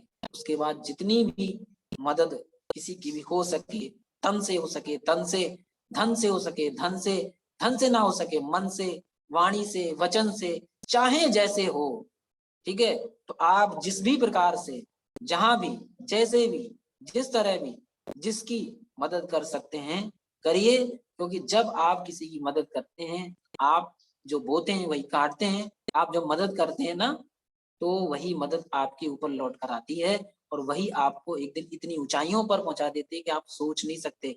तो शीर्ष पर पहुंचना कोई बहुत बड़ी बात नहीं है, शीर्ष पर टिके रहना बहुत जरूरी है। और वो आप तभी टिक सकते हैं जब आप अपने जीवन को दूसरों की भलाई के लिए समर्पित कर दें। और यही राष्ट्र धर्म है, और इसलिए राष्ट्र धर्म सर्वोपरि होना चाहिए। क्योंकि जिस दिन हमारी जिंदगी में राष्ट्र धर्म सर्वोपरि हो गया, उस दिन हम खुद भी कभी पीछे मुड़कर नहीं देखेंगे। कामयाबी हमारी नित्य सहचरी बन जाएगी।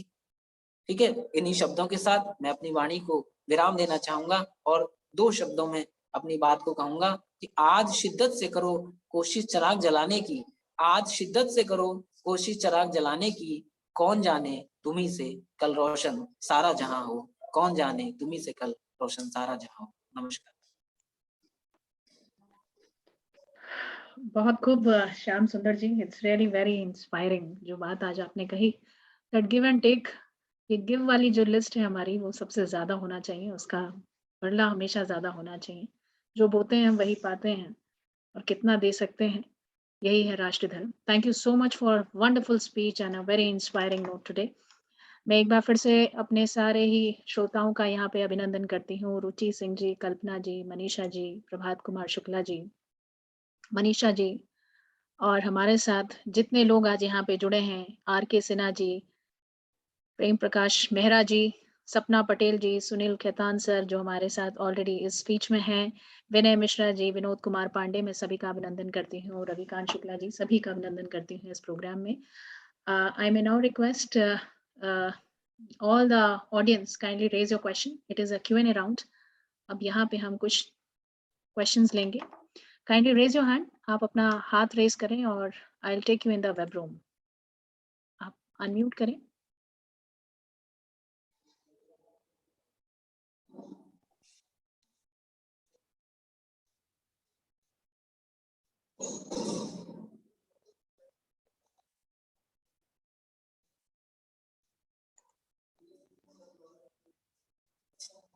आप में से हमारे साथ डॉक्टर रवि जी हैं. डॉक्टर रवि जी, आप अपने आप को अनम्यूट करें. I can see your raise hand.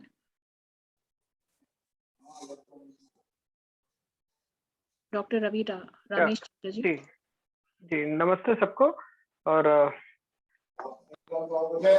All the सभी स्पीकर्स ने बहुत अच्छे से हमने समझाया। मेरा छोटा सा सवाल है सर, अभी बात कर रहे थे व्यक्तिगत जिम्मेदारियों की, तो उस कड़ी में कहीं न कहीं क्या हमारी नैतिक शिक्षाओं में कोई कमी आ गई है कि वो जनरेशन, वो यूथ नहीं तैयार हो पा रहा है? छोटी सी बात देखें कि मुझे प्राइमरी विद्यालय में सिखाया गया कि कोई बुजुर्ग है, स्त्री है, बड़ा है, तो उसके सामने उठ खड़े हो कर स्वागत करना है और अपनी सीट देनी है। बसों में, ट्रेनों में भी वही परंपरा हम लोगों को बचपन में देखी, लेकिन वो कहीं ना कहीं कम होती जाए। तो क्या हमारी नैतिक शिक्षाओं में कोई कमी आ गई है? और या फिर सर मटेरियल लाइफ जो है, जो भौतिक जीवन है, इतना ज्यादा हमें पकड़ चुका है, जकड़ चुका है कि अपने रोजमर्रा और रोजी रोटी की चिंताओं को छोड़कर दूसरी कुछ सोचने की लोगों को स्कोप ही नहीं बचा है कि मुझे मतलब है अपनी EMI से दुनिया की हाय हाय में मैं क्यों जाऊं। थोड़ा सा एनलाइटन करिए। मैं रवि जी इसका उत्तर देना चाहूंगा। डॉक्टर साहब, आपने जो बात कही है वो वर्तमान सिनेरियो को बिल्कुल सही अर्थों में, सही शब्दों में बताती है। लेकिन एक मैं आपको बहुत अच्छी बात बताऊं कि बच्चे सीखते नहीं है। हम लोगों को लगता है कि बच्चे सीखते हैं, बच्चे बिल्कुल नहीं सीखते। बच्चे अनुकरण करते हैं। बच्चे सिर्फ अनुकरण करते हैं अपने बड़ों का। जो काम बड़े करेंगे, आप बच्चों को वो काम करने से नहीं रोक सकते। यदि माता पिता खुद टीवी देख रहे हैं, आप बच्चे से किस मुंह से मना करेंगे? दिन भर खुद हम लोग मोबाइल पे लगे हैं, अपने बच्चे से कहेंगे बेटा अरे नहीं मोबाइल पे ज्यादा टाइम मत वेस्ट करो। बच्चे अनुकरण करते हैं। आप जब पूजा करते हैं, आपने देखा होगा बच्चे भी पूजा करना शुरू कर देते हैं। आप मंदिर जाते हैं तो बच्चे भी मंदिर जाने लगते हैं। आप जब गीता पढ़ते हैं तो बच्चे भी गीता पढ़ने लगते हैं। बात यह है कि हम लोगों ने भी भाई अपने बचपन को आप याद करिए या हम याद करते हैं, तो असल बात तो ये है कि हम लोग अनुकरण ही तो किए जो हमारे बड़े बूढ़ों ने। एक मिनट मैं करा दूंगा भाई साहब। हम लोग जो अनुकरण करते हैं, बच्चे जो है अनुकरण करते हैं। तो सबसे पहली चीज जो आपने बात कही, बिल्कुल सही कही कि कहीं ना कहीं कमी है। लेकिन आप बताइए, बुक्स तो हमारी बहुत अच्छी हैं।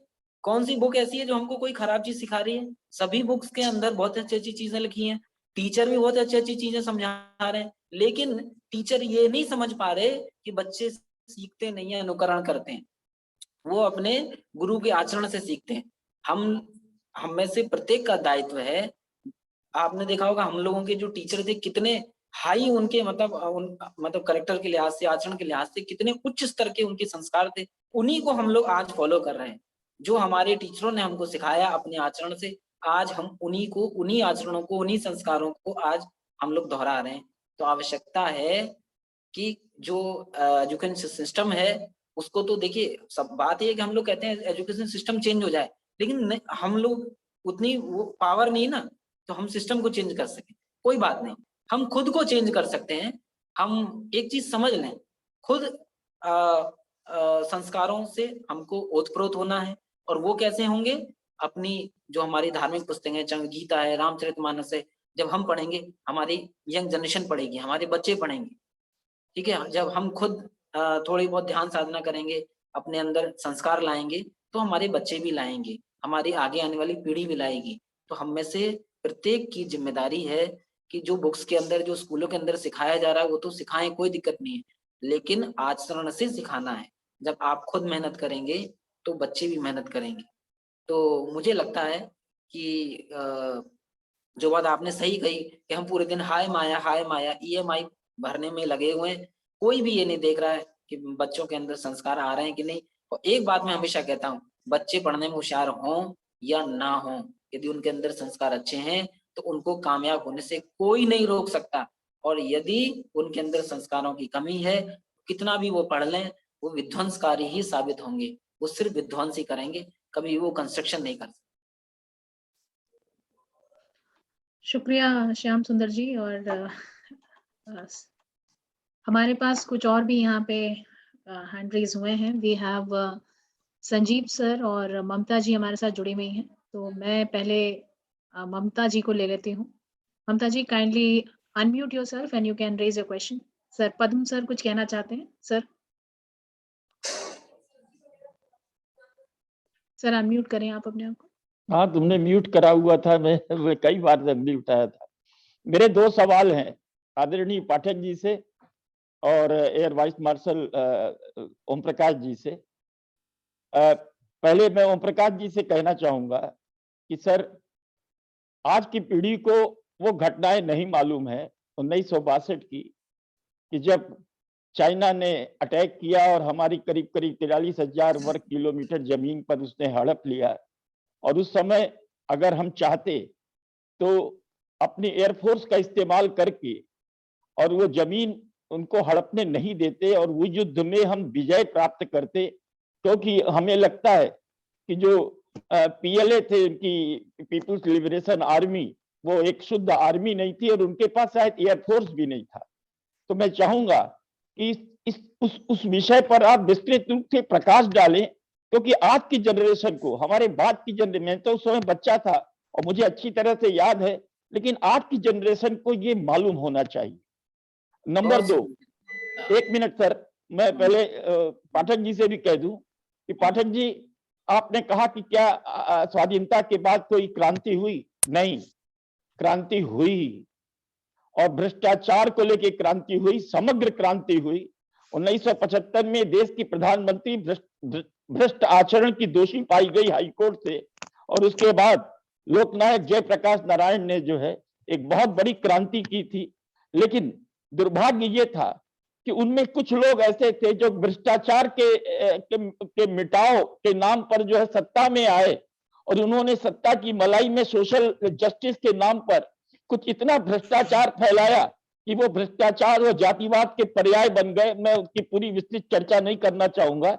मैं आपसे ये पूछना चाहूंगा कि क्या आज के युग में किस तरह की वो रिवोल्ट लाया जाए, किस तरह से रेनेसा लाया जाए, कैसे पुनर्जागरण हो, कैसे वो क्रांति हो कि जो देश एक सूत्र में बंध सके, जाति, पाति, धर्म, मजहब से ऊपर उठ करके सिर्फ राष्ट्र के प्रति सोचे कि हमारा राष्ट्र प्रथम है, उसके बाद हम हैं। लेकिन उसके तरीके क्या होने चाहिए? आपने भी बहुत अच्छी बात कही, लेकिन वो भी बात बताइए कि किस तरह से हम आगे बढ़े, और खास तौर से हमारी जो यूथ है वो किस तरह से इसको अमल में लाए। एक जिहाद जिसको कहते हैं शब्द, एक क्रांति, वो कैसे हो? पहले मैं ओम प्रकाश जी से जवाब चाहूंगा, उसके बाद पाठक जी आप जवाब दीजिएगा। धन्यवाद।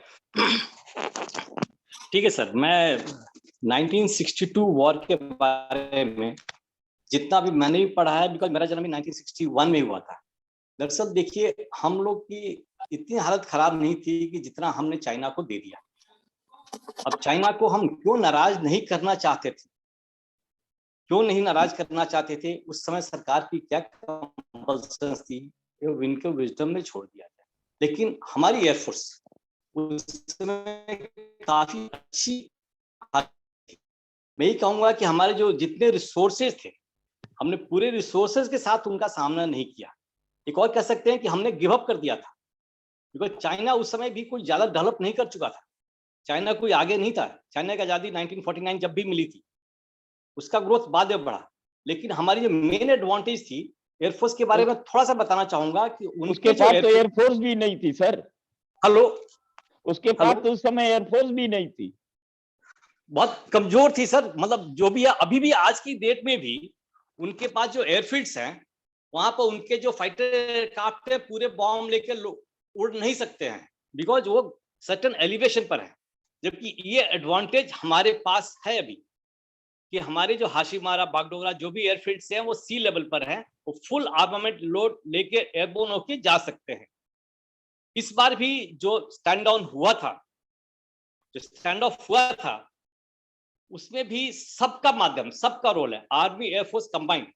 लेकिन ये जो गवर्नमेंट का डिसीजन था उस समय क्यों नहीं क्लियर करना चाहते थे, इसके ऊपर डिबेट करना तो मुश्किल है। लेकिन ये बहुत बड़ी गलतियां थी। ये गलतियां इस फील्ड में नहीं हुई हैं। पिछले 70 साल में देखिए तो बहुत सारी गलतियां हुई हैं। जैसा मैंने बताया आपको कि हमारे 26/11 तो एक उदाहरण आपके सामने है ही है। 26/11 में सरकार ने जो है इनकार कर दिया और आप लोग तो तैयार थे तो सर्जिकल स्ट्राइक के लिए। सर हम तो अपनी तैयारी करते हैं। मैं आपको एक उदाहरण देना चाहूंगा। जब हमारा एयरक्राफ्ट एक हाईजेक होके कंधार गया था, उस समय वह विंग कमांडर था। हमने रूट प्लानिंग करके हम तैयार बैठे हुए थे, ठीक है। हमें ऊपर आदेश कम मिले ना मिले, लेकिन हम लोग तैयारी पहले, और हम हर में तैयार नहीं रहे, बिकॉज हम regular exercise, air force regular exercise, ये होगा तब क्या होगा। चतुर्वेदी सर इसके ऊपर ज्यादा दे पाएंगे। लेकिन ये जो उदाहरण है मैं आपको देना चाहता हूँ, कंधार वाले में हमने पूरा रूट और सब तैयार कर लिया था कैसे जाएंगे। बट क्योंकि जब हमें ये अगर ऑर्डर मिला नहीं मिला, ऑर्डर मिलता है तो हमारे पास इतना समय नहीं होता कि हम तैयारी कर सकते हैं, इसलिए हम सारे जितने भी इवेंचुअलिटीज है सबकी तैयारी करके हम रखते हैं। 71 में याद होगा आपको, एक बड़ी हिम्मत करके हमारे N-12 जहाज ने जाके बॉम्बिंग कर दी थी वहां पर। तो ये सब चीज तैयारियां हमारी चलती रहती है, लेकिन ये जो डिसीजन है और डायरेक्शन जो है, मेन जो डायरेक्शन है एट टॉप लेवल पर, that is very very important. वो डायरेक्शन दे, नीचे सब काम करने के लिए तैयार है। हमारे लोगों में इतनी क्षमता है। मैं बात कर हम इंडिया ने उसके बहुत, इंडिया में एक हमारे दादाजी थे एयर वाइस मार्शल, बाद में रिटायर, एक जहाज डिजाइन करके कानपुर में तैयार कर लिया गया। लेकिन अगर हमारी सरकार ने उन लोगों को इंकरेज किया होता तो हमें LCA बनाने के लिए 70 साल का इंतजार नहीं करना पड़ता। अभी तक हम बहुत आगे बढ़ चुके हुए थे। जैसा पाटिल जी ने भी बताया कि जापान ने कैसे सब कुछ होने के बावजूद भी, सब कुछ सेकेंड वर्ल्ड वॉर के बाद टूटने के बावजूद भी आगे बढ़ सकते थे।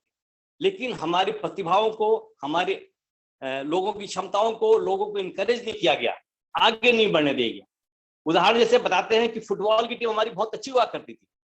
वर्ल्ड कप में इंडियन फुटबॉल टीम नहीं खेलने गई कि बिकॉज उनके पास जूते नहीं थे। हमारी सरकार उनको जूते भी नहीं दे सकती थी। ये सब की बहुत छोटी छोटी जो भी चीजें हैं, इतनी सारी गलतियां थे। इस तरीके से लोगों के अंदर हीन भावना भी आने लगी। अभी एक डॉक्टर साहब पूछ रहे थे ना कि लोगों को ऐसा क्यों हो गया, अपने आप क्यों सीमित हो गए। अपने आप सीमित का कई कारण है। 2-3 जनरेशन हो गए हैं जब हमें सप्रेस करके दबा के रखा गया।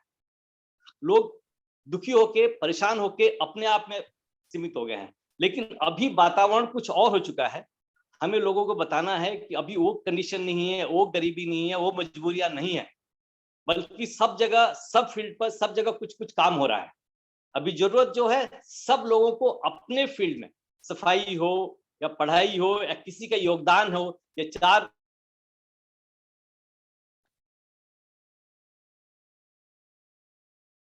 You are muted.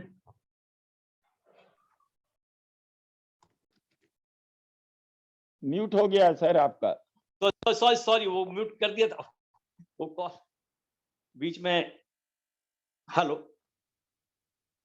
हाँ Now हाँ we can hear you. हाँ sir, now it is, sorry for the interference, I didn't block all the calls, certain thing came up।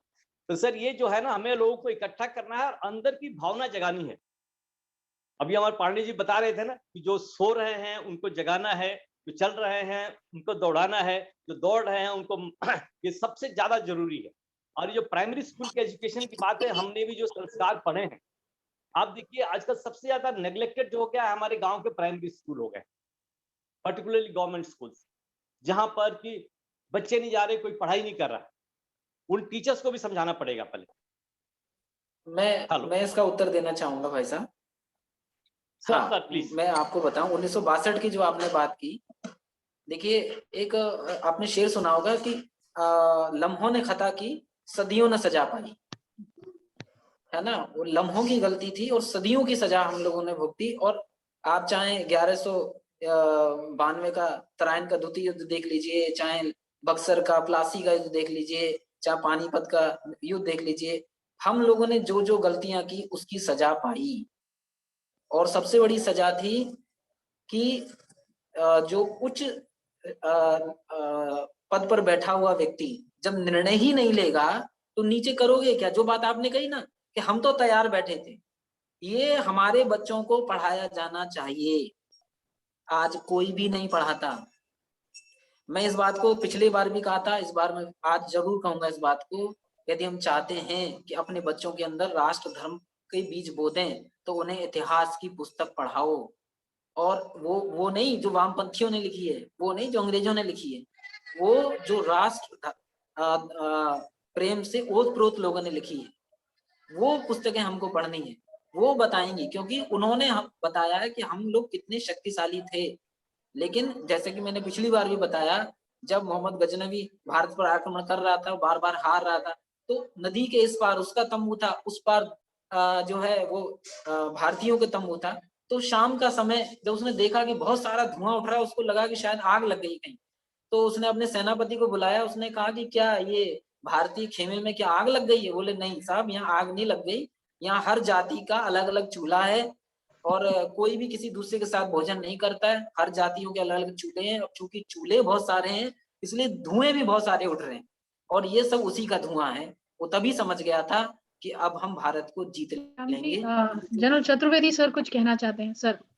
क्योंकि sir let Mr. Pathak finish and then हाँ okay, तो मैं इसी बात को दोहरा रहा हूँ। और जो बात आपने कही कि जेपी की क्रांति हुई थी, तो जयप्रकाश जी ने जब दिनकर जी की कविता को आगे बढ़ाया था कि सदियों की ठंडी बुझी रात सुबह उठी, मिट्टी सोने का ताज पहने ठिलाती है, दो राह समय के रथ का घर घर नाद सुनो, सिंहासन खाली करो कि जनता आती है। पहली बार लोगों को पता चला कि सिंहासन खाली करो, लेकिन दुर्भाग्य की बात है उस सिंहासन पर फिर वही लोग बैठ गए। एक और क्रांति हुई थी अन्ना जी जो लाए थे, कुछ समय के लिए लगा था कि शायद फिर वही दौर वापस आया है, लेकिन मैं उसके विषय में बहुत आगे नहीं कहूंगा। यही एक इस देश का दुर्भाग्य है कि एक वैचारिक क्रांति, जो दो छोटे छोटे मुंह बने थे जेपी के द्वारा, अन्ना जी के द्वारा, लेकिन वो एक बहुत बड़ी क्रांति बनते बनते रह गई, क्योंकि जिनके ऊपर वो जिम्मा था वही बदल गए। तो ये बात आपने सही कही। मैं सिर्फ एक ही बात कहूंगा कम शब्दों में, अपने बच्चों को हम लोग इतिहास की पुस्तकों को उनके हाथ में दें। तमाम ऐसे राष्ट्रवादी लेखक हैं, तिलक हैं, सावरकर हैं, पुरुषोत्तम नागेश ओक हैं, जिनकी पुस्तकों को हम लोग पढ़ाएं। तो मुझे लगता है कि जब हमारे बच्चे उन पुस्तकों को पढ़ेंगे, निश्चित रूप से उनके अंदर राष्ट्र के लिए प्रेम जागृत होगा, राष्ट्र धर्म उनके लिए सर्वोपरि बनेगा। Thank you. बहुत सुंदर mister Pathak and AVM Tiwari has also spoken, काफी अच्छा उन्होंने एक्सप्लेनेशन दिया है। कुछ इन लोगों ने भी उस तरफ एल्यूड किया था। जब हमको स्वतंत्रता मिली 1947 में, तो हम लोग एक भावना, ऐसी भावना से थे कि हमको ये स्वतंत्रता अहिंसा के उससे मिली है और किसी का भी इसमें कोई बलिदान या उनका कोई सैक्रिफाइस इसमें नहीं है। तो हम एक वो जो उनको एक सम्मान देने की बजाय खुद अपने आप उस सम्मान के हकदार बनने की कोशिश करते रहे। और हर आदमी उस वक्त जो था, जिन्होंने उस स्वतंत्रता की, अहिंसा की एक लड़ाई लड़ी थी, वो आपको अपने आप को उसका हकदार कि हमने स्वतंत्रता दिलाई है उसका। और यह सबसे बड़ी गलती थी। आप देखिए, जब सत्ता का लोभ आपके ऊपर आ जाता है तो फिर वो राष्ट्र प्रेम नहीं रह जाता। आपको मालूम होना चाहिए कि जब जनरल करियप्पा साहब ने कमान संभाली, उन्होंने काफी कुछ मॉडर्नाइजेशन की, काफी कुछ रिऑर्गनाइजेशन की, किस तरह से हमारी फौजें पूरे भारत की रक्षा करेंगी, इस सब चीज का एक प्रोग्राम बनाया, एक अच्छा प्लान बनाया। और वो उस वक्त के तत्कालीन प्रधानमंत्री जी के पास भेजा। तो आश्चर्य होगा कि एक ऐसा, वो फेमस, आप लोगों ने, काफी लोगों ने सुना होगा कि why do I need armed forces? We are a peace loving country. We want peace all around. And my police force can look up. ये जो भावना थी, ये जो एक वो आ गया था, वही कारण बनी 62 की हार का। ये एक बहुत बड़ा मैं कहूंगा कि हर में ये था, वांगडुंग में गए हिंदी चीनी भाई भाई, हम लोगों में इतनी दूरदर्शिता नहीं थी कि ये सोच लें कि ये जो हमारे नॉर्दर्न बॉर्डर्स पे है, हमने तिब्बत को भी रिकॉग्नाइज कर दिया।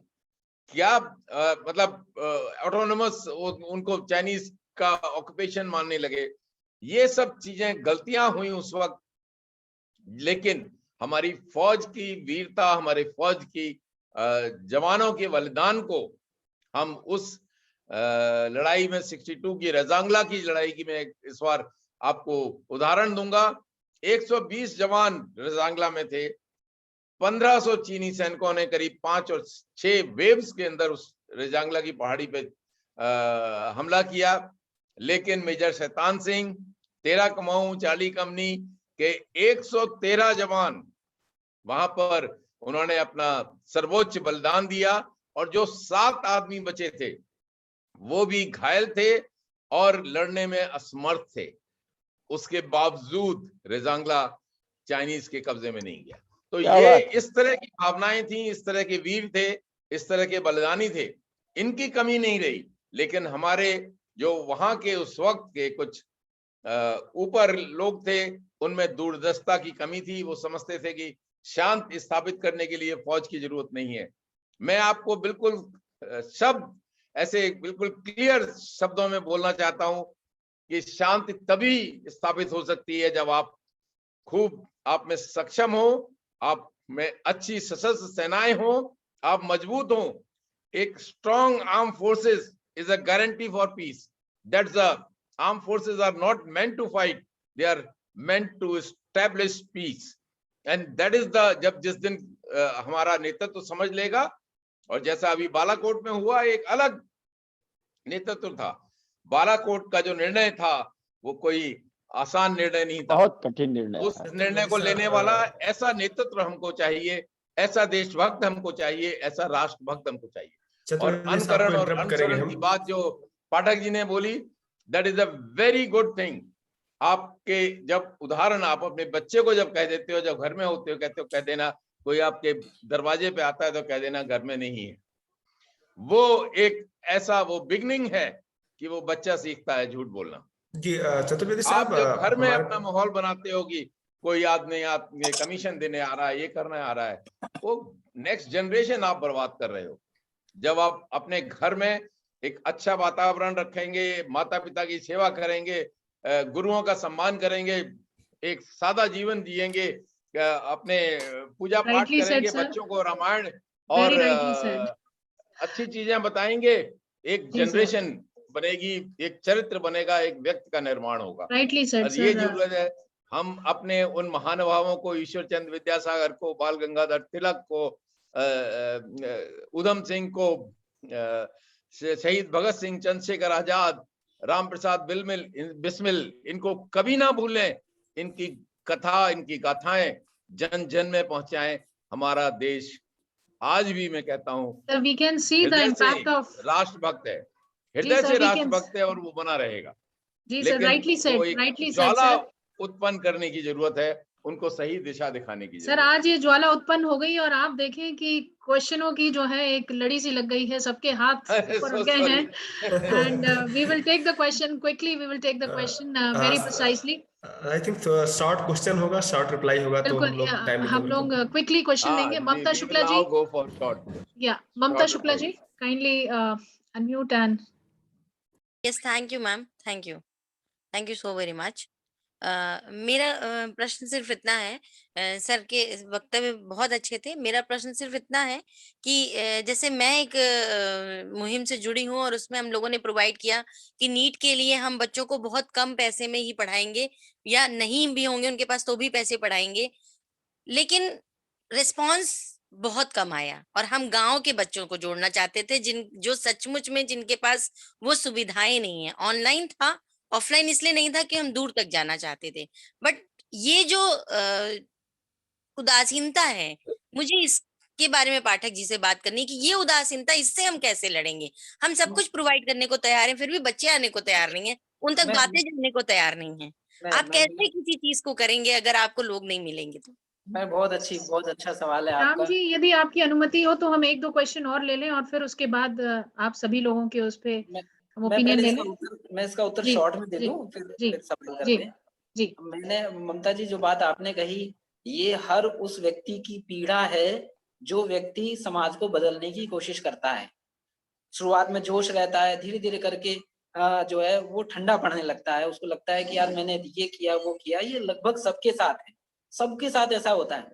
हम बदलना चाहते हैं 100 को, कोई इक्का दुक्का जाकर ही बदलने को तैयार हो पाता है। लेकिन आपने जो बात कही उसका उत्तर दूंगा। ये बात तब की है जब लंका पर जाने के लिए पुल बन रहा था। हनुमान जी बड़े बड़े पहाड़ ला रहे थे, जो वानर थे वो अपने अपनी शक्ति सामर्थ्य के हिसाब से पत्थर ला रहे थे। भगवान राम सब खड़े हुए देख रहे थे। उन्होंने देखा एक छोटी सी गिलहरी है, वो बार बार पानी में जाती है, फिर बालू लपेटती है, बालू में अपने आप को लपेटती है, फिर पुल पर जाती है और पत्थरों के बीच में जो गैप होता है वहां जाके उस बालू को झाड़ देती है। फिर पानी में जाती है, फिर बालू लपेटती है, फिर झाड़ आती है। ये क्रम घंटों चलता रहा। भगवान राम ने उसको बुलाया, भगवान राम ने कहा गिलहरी से, तुम क्या कर रही हो? गिलहरी ने कहा, प्रभु आप जिस पुनीत कार्य के लिए चल पड़े हो उसमें मैं भी अपनी आहुति देना चाहती हूँ, मैं भी अपना सहयोग देना चाहती हूँ, लेकिन मेरा शरीर छोटा है, मैं बहुत पत्थर उठाने में सक्षम नहीं हूँ। तो मैंने सोचा क्यों ना पत्थरों के बीच में बालू भर के उसको जमा दूं पत्थरों को, ताकि गैप ना रहे और मजबूत पुल बन जाए। आप सोचिए क्या गिलहरी कभी ऐसा कर पाएगी? लेकिन नहीं, लेकिन फिर भी मैं एक बात कहूंगा, क्या हम गिलहरी भी नहीं बन सकते? कभी ये मत सोचिएगा कि हम 1000 को बदलने की सामर्थ्य रखते हैं, एक ही बदल पाए। वो एक विवेकानंद ही पर्याप्त है, एक भगत सिंह पर्याप्त है, एक भी यदि हमने अच्छा तैयार कर दिया तो वो पूरी भारत को, पूरी दुनिया को बदलने के लिए पर्याप्त है। हमारा काम है उस गिलहरी की तरह बस लगे रहें। ये सोचने का काम हमारा अब नहीं है। अब इतना समय भी नहीं है कि हम अपने आप को निराश करें। हमको पूरी अपनी सामर्थ्य के साथ लगे रहना है, सिर्फ ये सोच के कि क्या हम गिलहरी भी नहीं बन सकते। क्या बात है। अब इसके ऊपर हम यहाँ पे दूसरा प्रश्न लेंगे सुरेंद्र सुराना कोलकाता से। सर आप अपना प्रश्न यहाँ पे रखें। Sir I request you kindly unmute. नमस्ते सर, आज का बहुत बढ़िया कार्यक्रम चल रहा है। राष्ट्र धर्म सर्वोपरि है।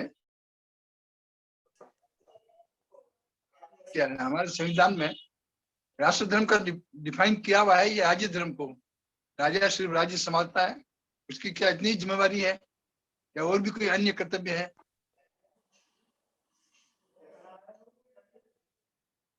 पर जिम्मेवारी कहाँ थोपी गई है सर?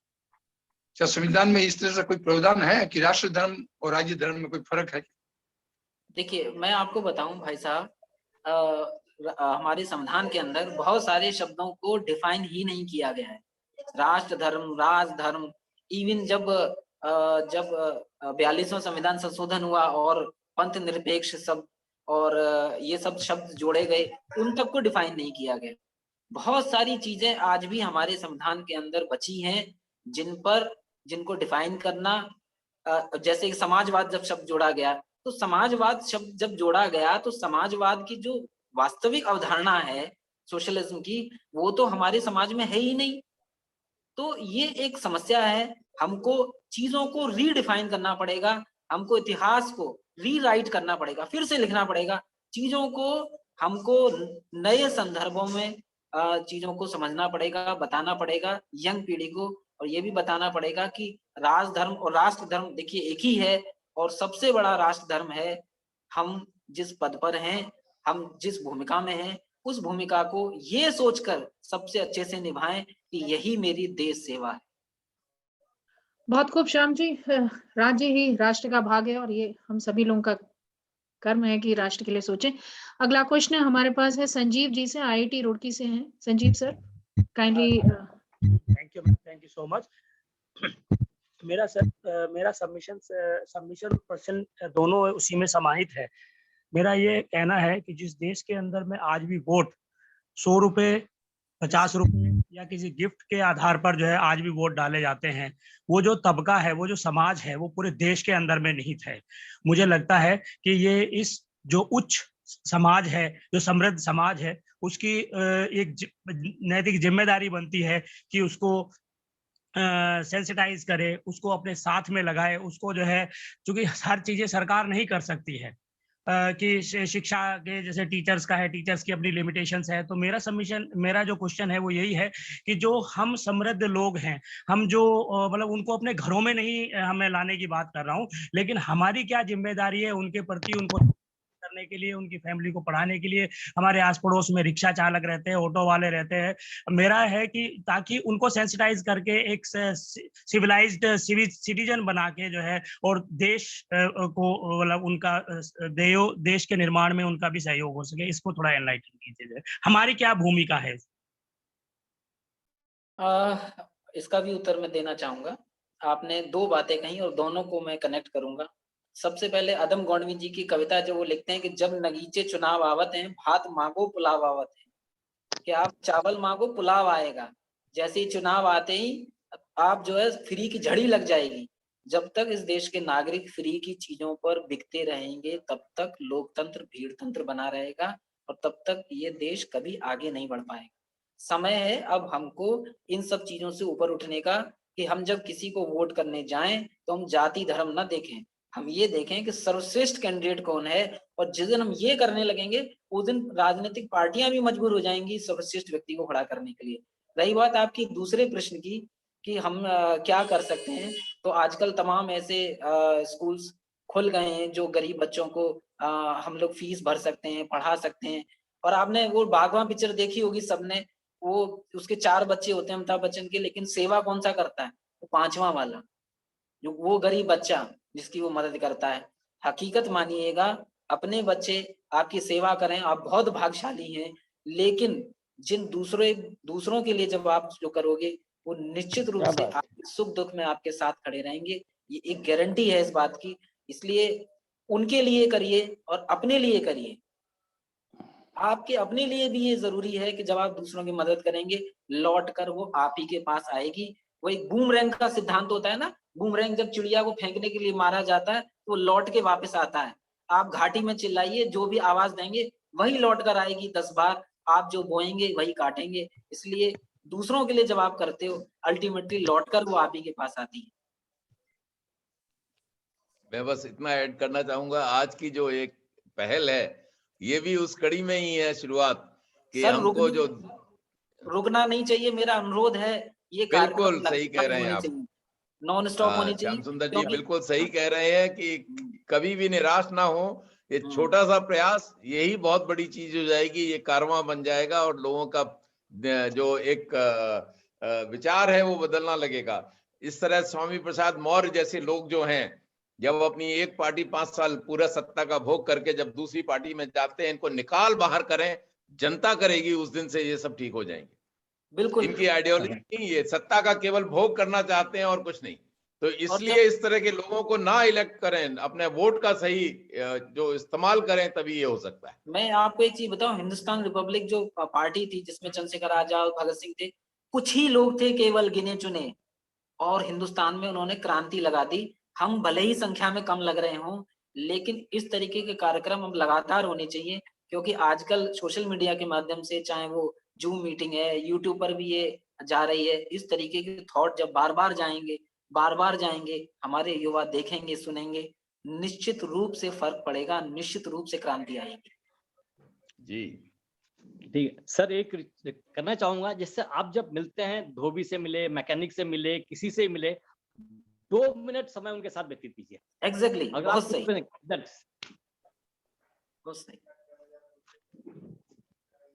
पूछिए गोरा साहब, पूछिए।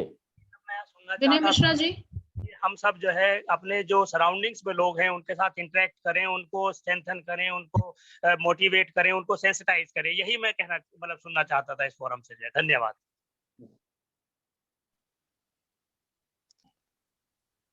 मेरा प्रश्न ये है, मैं विनय मिश्र हूं। मेरा प्रश्न ये है, अभी पाठक जी ने कहा जिस तरह से राष्ट्र धर्म, तो जहां राजधर्म लोगों के भिन्न है इस राष्ट्र धर्म से, उस माहौल में हम कैसे लोगों को राष्ट्र धर्म के लिए प्रेरित कर सकते हैं? और धर्म ही जहां भिन्न हो, हमारी आपकी जहां एक तरफ कही जाती है विविधता में एकता है, उस स्थिति में जहां हालत ये है धर्मों की विविधता अलग अलग है, और हम आप तो काफी बाद में अपने यहाँ इन बीजों को पल्लवित करने के लिए प्रयास करते हैं, जहां उनके जन्म के साथ उनको पल्लवित करने का प्रयास होता है, उसमें हम आप कितना उनको राष्ट्रधर्मी बना सकते हैं? इस पर थोड़ी सी रोशनी डालिए। बिल्कुल बिल्कुल भाई साहब, देखिए मैं आपको एक चीज बताऊं, मेरा विषय भी रहा जब सिविल सर्विस में तैयारी की मैंने, मैं आपको एक कमाल की बात बताऊं कि हमारे यहाँ जो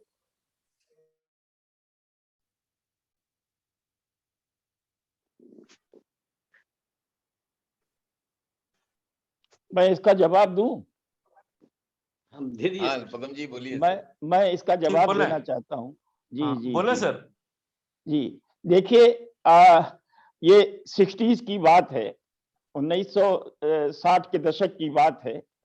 जयप्रकाश जी ने एक अभियान छेड़ा था, एक मूवमेंट छेड़ा था, जात तोड़ो, और उसके साथ एक शब्द लगाया था, जनेऊ तोड़ो। तो हम छोटे थे, बच्चे थे, लेकिन इतना समझ थी हम लोगों को। एक अखबार आता था शाम को, आज अखबार, तो उसको पढ़ के थोड़ा सा हम लोगों को ये क्या हो रहा है ये पता रहता। तो हमने ये सोचा कि ये जात तोड़ो शब्द तो ठीक है, लेकिन जनेऊ तोड़ो ये अभियान टाटा फिश होगा, और वो हुआ। आपने जो कहा उसके लिए आज सबसे बड़ी जो जरूरत है हमारे सामने, जो कि प्रासंगिक है, वो ये है कि आज हमें सही मायने में जाति सूचक शब्दों का बहिष्कार करना होगा। खास तौर से सरकारी नौकरियां या इस तरह की आती है, वहां सरनेम को हमें छोड़ना पड़ेगा। हालांकि एक बहुत कठिन है, लेकिन नामुमकिन नहीं है। जब तक हम जातियों में बंधे रहेंगे, जब तक हम जातियों में बटे रहेंगे, तब तक हम राष्ट्र धर्म का पालन, राज धर्म का पालन नहीं कर सकते। आपने देखा होगा कि कुछ राजनीतिक दल ऐसे हैं कि जो संप्रदाय विशेष और जाति विशेष के आधार पर एक आदमी को, नागरिक को वोट बैंक समझ करके उनका इस्तेमाल करते हैं, और उसके बाद फिर अपनी तिजोरी भरते हैं, अपनी विशाल अट्टालिकाएं बनाते हैं। प्राइमरी स्कूल का टीचर आज उसका पूरा परिवार 1 लाख करोड़ के से ज्यादा ही होगा उसके पास, और कम से कम 36-37 लोग हैं। तो क्या ये कैसे खत्म होगा? ये ऐसे ही खत्म होगा कि जब तक हमारे में जाति बोध रहेगा, जब तक हम ये रहेगा कि हम सवर्ण हैं, हम मिडिल जाति के हैं, हम बैकवर्ड हैं, हम दलित हैं, ये शब्दों को खत्म होना होगा। और इसके लिए हमारे संतों को, हमारे जो बुद्धिजीवी वर्ग है, उसको आगे आना होगा, और आगे आकर के इस आंदोलन की अगुवाई करनी होगी, उसको नेतृत्व देना होगा। और जिस दिन हम ऐसा देने में सफल हो गए, हमें लगता है कि हमारा देश एक सूत्र में बंधेगा, और वो निश्चित रूप से राष्ट्र धर्म का सही मायने में पालन करेगा। और उसकी चिंगारी आज लग चुकी है। सर थोड़ा सा भिन्न रखता हूं इन विचारों से मैं। विनय सर, आपको हम दोबारा लेंगे क्योंकि हमारे पास एक बची और सपना है, मैं उससे भी ले लेता हूँ। सपना बेटा, आप क्वेश्चन पूछिए। Good evening sir.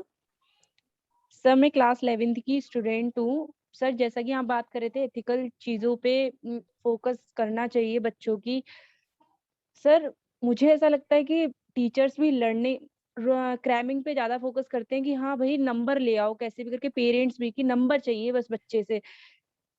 मेरे क्लासमेट से किसी के अंदर नेशनहुड की फीलिंग नहीं, कोई एथिकल चीज नहीं। तो टीचर्स भी कोई भी नहीं सिखा रहा है कि क्या हमारी मॉरल ड्यूटीज है, कोई भी इस पे फोकस नहीं कर रहा है सर। तो हम अपने आप को कैसे खुद को एनालाइज करें, क्योंकि अगर हम अभी से ही हमारा जो माइंड है वो ब्लॉक हो जाएगा, तो हमारी आगे आने वाली जनरेशन का तो सोच ही नहीं सकते कि उसका क्या हाल होगा।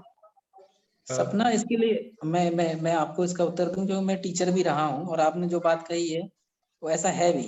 इसमें मुझे कोई संकोच नहीं कहने में कि ऐसा ही है। वो वजह है क्योंकि हम सब ने पढ़ना छोड़ दिया, हम सिलेबस से अतिरिक्त कुछ पढ़ते ही नहीं है। जबकि हम लोग बचपन से जब पढ़ते थे तो कहीं से भी अखबार मिला, कोई भी पत्रिका मिली, कोई भी बुक मिली। आप सोचिए कि मेरे पास खुद 8000 से ज्यादा पुस्तकें हैं। तो वो जो किताब खरीदने का जो जुनून था, हम जब कहीं भी जाते हैं तो सबसे पहले बुक्स देखते हैं, बुक्स कहाँ से मिलेंगी।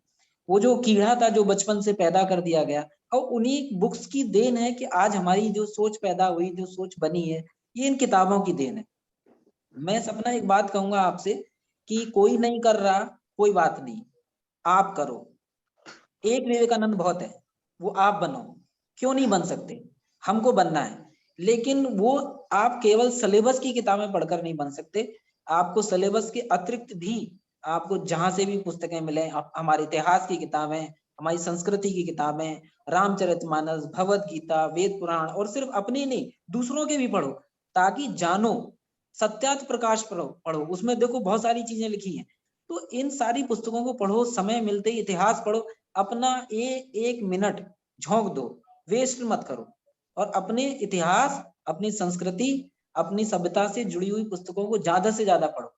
उससे क्या होगा कि जब आप बोलना शुरू करोगे ना, लोग अट्रैक्ट होते हैं अपने आप, जैसे वो चाशनी को देखते ही मक्खियां अट्रैक्ट होती हैं, और फिर आप अपनी बात कहो। और जब आज से 125 साल पहले आप सोचिए 1893 में जाकर मात्र 3 मिनट का समय विवेकानंद को मिला था, और जब उन्होंने कहा माय अमेरिकन सिस्टर ब्रदर्स, तो 5 मिनट की स्टैंडिंग ओवेशन लोगों ने तालियां बजाकर दी। लोग सुनना चाहते हैं, बस हम सुना नहीं पाते क्योंकि हम ही को ज्ञान नहीं है। इसलिए ज्ञान अर्जित करो और तब आप देखोगे आप समाज को बदलोगे, धीरे धीरे करके समाज बदलेगा। वो तब जब हर व्यक्ति जागे। उत्तिष्ठ जागृत प्राप्य वरान्य बोधता, उठो जागो और श्रेष्ठ लोगों के पास जाकर ज्ञान अर्जित करो और तब तक मत रुको जब तक तुम्हें तुम्हारा लक्ष्य न मिल जाए। Thank you sir. Vivek Garg ji पूछना चाह रहे हैं, उसके बाद हम क्लोजर की तरफ चलेंगे। विवेक गर्ग जी। हाँ जी, मेरी आवाज आ रही है आपको? जी जी सर। सर मैं श्याम सुंदर पाठक जी से पूछना चाहता हूँ कि वो ब्यूरोक्रेट हैं, तो मेरा उनसे ये प्रश्न है सर कि अभी अभी इलेक्शंस में एक मजहब संप्रदाय के एक एक्स IAS ऑफिसर हैं, वो पंजाब में कहते हैं कि मैं अपनी कौम के लिए लड़ रहा हूँ, मेरे पास, मैं जहाँ रैली कर रहा हूँ उसके पास अगर किसी दूसरे संप्रदाय की रैली को ऑर्गेनाइज करने दिया गया तो मैं ईंट से ईंट बजा दूंगा, मैं तमाशा कर दूंगा, मैं ये कर दूंगा। अगर एक एक्स IAS ऑफिसर पंजाब में इस तरह की बात कहता है अपने लोगों के बीच में कि वो एक विशेष वर्ग के लिए ही है, तो हम क्या एक्सपेक्ट करें? क्योंकि अगर मैं एज ए पॉलिटिशियन, मैं एज ए हिस्टोरियन, मैं एज ए सिटीजन, जहाँ पे मेरे पास वो दायरा मतलब ब्लॉकेज नहीं है, मैं चलो चेंजेस हैं लेकिन मेरे पास चैलेंजेस भी ज्यादा है, मुझे पूरे समाज को देखना है, मैं चेंज करूंगा। लेकिन as a IAS officer, as a bureaucrat जो पूरी नीतियों को बनाता है, उसके वो कैसे चेंज करेगा? मतलब ये मैं चाहता हूँ क्योंकि बहुत बड़ा सेक्शन है जहाँ पे उनकी ड्यूटीज ज्यादा हैं एज ए सिटीजन, क्योंकि एक पॉलिटिशियन तो 5 साल के लिए आएगा, फिर सरकारें बदल जाएंगी। ठीक है विवेक जी, मैं पूछता हूँ सर से। Thank you. मैं इसका उत्तर दे दूं विवेक जी। विवेक श्याम पाठक आपसे फिर रिव्यू लेंगे और उसके बाद ओम प्रकाश तिवारी जी से 2 मिनट के लेंगे, हम क्लोजर की तरफ बढ़ेंगे। प्लीज। बिल्कुल, मैं इसका उत्तर दे दूं। और ललित बोहरा जी फिर मैं थोड़ा सा लूंगा। समस्या ये है कि आप बोलिए। हाँ, मैं इसका उत्तर दूं। एक्चुअली समस्या ये है कि हम लोग चाहते हैं कि बदलाव दूसरा लाए, हम लोग चाहते हैं कि जो परिवर्तन है वो दूसरा व्यक्ति करे। हम चाहते हैं कि देशभक्त तो पैदा हो, शहीद तो पैदा हो, लेकिन दूसरे के घर में हो। हम समस्या सारी ये है, वो ठीक है वो जो कर रहे हैं उनको करने दीजिए, क्योंकि देखिए अच्छाई और बुराई कब नहीं थी, हमेशा से थी, हमेशा से थी। भगवान ने गीता में जब कहा यदा यदा हि धर्मस्य ग्लानिर्भवति भवति भारत अभ्युत्थानम धर्मस्य तदात्मानं सृजाम्यहम् परित्राणाय च साधूनां विनाशाय च दुष्कृतां धर्म संस्थापनार्थाय संभवामि युगे युगे, कि मैं धर्म की स्थापना के लिए युग युग में आता हूँ। सतयुग में उनको 6 बार आना पड़ा, 6 बार। द्वापर युग में 2 बार आए, त्रेता युग में 2 बार आए, द्वापर युग में 1 बार आए और अभी तक कलयुग में नहीं आए। यानी कि अच्छाई और बुराई हमेशा से थी, लेकिन जब अच्छे लोग निष्क्रिय होकर बैठ जाते हैं तो उस समाज को और देश को खतरा हो जाता है, वो देश समाज खतरे में है। इसलिए जो बुरे लोग हैं उन्हें बुराई फैलाने दीजिए, लेकिन हम अच्छे लोग हैं, यदि हम अपने आप को अच्छा मानते हैं, हम अपने आप को देशभक्त मानते हैं, हम अपने आप को राष्ट्रभक्त मानते हैं, तो हमको जागना है, जगाना है, उनकी परवाह नहीं करनी। बुराई अपने आप भागेगी तब जब अच्छाई बढ़ेगी। तो वो जो कर रहे हैं उन्हें करने दीजिए। हम अपनी बात कहना बिल्कुल नहीं चुकेंगे, हम कहेंगे, पूरी ताकत से कहेंगे कि हम अपने देश से प्यार करते हैं और अपने देश हमारे लिए सर्वोपरि है। जी ललित बोहरा सर आपका रिव्यू। आपकी आवाज नहीं आ रही जी। नहीं सर आपकी आवाज नहीं आ रही कुछ भी, आपका कुछ। तब तक मैं प्रकाश सर को लेता हूँ। अभी भी नहीं आई सर। आ रही है। तो म्यूट हटाइए, अनम्यूट कीजिए। नहीं अनम्यूटेड है, कुछ और प्रॉब्लम है। अब बोलिए। अभी नहीं आ रही सर, आप एक बार लॉग आउट होकर दोबारा ज्वाइन कीजिए, हो सकता है कुछ टेक्निकल प्रॉब्लम हो। ओम प्रकाश तिवारी सर से लेंगे, उसके बाद हम ललित सर से लेंगे जी। मैं इसका जवाब देना चाहता हूँ, तब तक ये अनम्यूट हो जाए। देखिए ये पंजाब की जो घटना, अभी ओम प्रकाश जी से भी लेना पड़ेगा पहले सर, पदम सर उसके बाद आपका आएगा। पदम सर अब आप होल्ड कीजिएगा सर। सच्चाई ये है कि हमको जो है वो पंजाब में ये जो कांड हुआ है ये कोई मामूली नहीं है। और वो मुस्तफा हैं, अपनी पत्नी के लिए चुनाव प्रचार कर रहे थे, पूर्व डीजीपी हैं। लेकिन दिक्कत क्या है कि हमारे चुनाव निर्वाचन आयोग को ज्यादा स्ट्रिक्ट होना होगा। और वो उसको स्वायत्तता तो है, वो ऑटोनोमस बॉडी है, लेकिन न जाने क्यों एक ऐसा शेर है जिसके नखून कुतरे हुए हैं और जिसकी जो दांत जो है वो बंधे हुए हैं, सिए हुए हैं। इनको तोड़ना होगा और इसके लिए हम आम आदमी को आवाज उठानी होगी कि निर्वाचन आयोग जब तक अपने सही जिसको कहना चाहिए कि सही रुतबे पे नहीं आता है, तब तक इस तरह की घटनाएं होती रहेंगी। आप यूपी में भी देखिए, खुलेआम एक वर्ग जो है वो धमकी दे रहा है और जब उसका प्रतिकार होता है तो उसे कहा जाता है कि आप नफरत फैला रहे हैं। नफरत कौन फैला रहा है तो इसको कौन देखेगा? और इसके लिए तटस्थ पर्यवेक्षक जो है वो हमारा निर्वाचन आयोग है।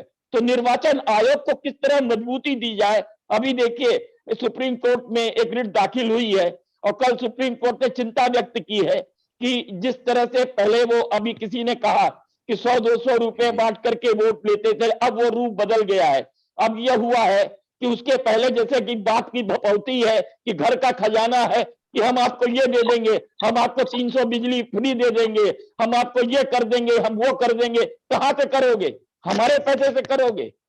ये एक बहुत गंभीर चिंता का विषय है। आप सत्ता में आइए और आप आम आदमी के पास पहुंचिए। व्यक्ति की जो आखिरी जो व्यक्ति है हमारे समाज का, उसको किस तरह विकास की किरण पहुंचे, ये करने का काम है। लेकिन ये मुफ्त के वायदे करना जो है ये बहुत गलत है। तो इस तरह की जो भाषण हो रहे हैं, जिस तरह के जो उत्तेजक प्रचार किए जा रहे हैं, इस पर रोक लगाने की अगर जिम्मेदारी किसी की है, जवाबदेही होनी चाहिए, वो जो है निर्वाचन आयोग की है। धन्यवाद। जी sir, sorry, Om Prakash Tiwari sir, आपका 2 मिनट और चाहिए होगा, उसके बाद समापन की तरफ चलेंगे आनंद सर के पास।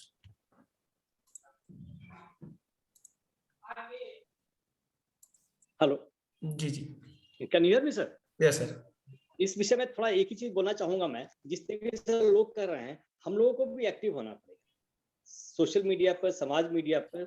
जैसे ये देशभक्ति की भावना के रूप में कि जो भी कह रहे हैं हम इसको कंडेम करते हैं, बिकॉज देश के हित में नहीं है।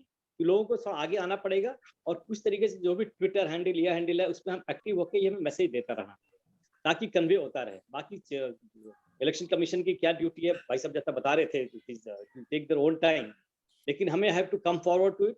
हमें पहुंच बचानी पड़ेगी, हमें इन चीजों को बहुत सही तरीके से कंडेम करना पड़ेगा किसी रूप से, कुछ कंडेम करके और अपने व्यूज देने पड़ेंगे।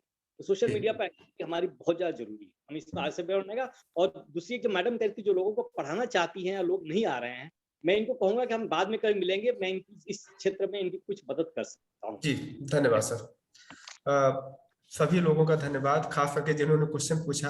और सपना बेटा सबसे ज्यादा, क्योंकि सबसे कम उम्र में बच्चे ने इतना हिम्मत वाला क्वेश्चन पूछा, इसके लिए दोबारा इसको धन्यवाद और इसकी अच्छी लाइफ के लिए शुभकामनाएं।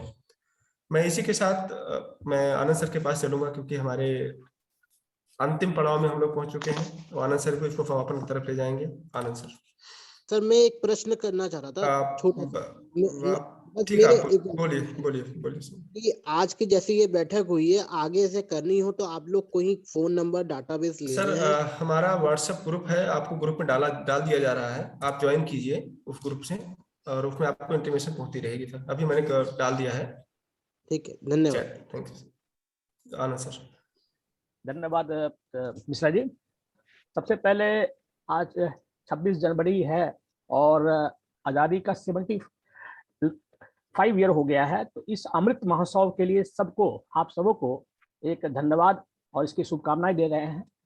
और आज का जो प्रोग्राम है, जो नेशन फर्स्ट, राष्ट्र धर्म सर्वोपरि, और इसके ऊपर आज का जो प्रोग्राम है, हमारे 3 संगठन AB foundation, Lions Club of Toyota Mega City और यूथ फॉर नेशन, तीनों के सहयोग के माध्यम से किया गया। मैं तीनों ऑर्गेनाइजेशन के जितने सारे लोग जुड़े हुए हैं, मैं आप सबों को धन्यवाद देता हूं। और आज का जो वेबिनार में जो हमारे जितने सारे स्पीकर आए, आज हमारे पद्मपति सर ने बहुत सारी चर्चाएं की हमारे लायंस क्लब से सुशील खेतान जी ने, उन्होंने काफ़ी सारे मुद्दे को बताया। साथ ही साथ हमारे लेफ्टिनेंट जनरल साहब विष्णु चतुर्वेदी जी ने जो बातें कही, मैं उस बातों को एक बार आप सबों को दोबारा याद दिलवाना चाहता हूँ। आपने सर एक बात कही कि राष्ट्र है तभी हम हैं, ये हम सबों भारतीयों का ये कर्तव्य है, इस चीज को हमारे अंदर में एक बड़े दिल की गहराई में हमेशा अनुभव करते रहना चाहिए कि राष्ट्र है तभी हम हैं।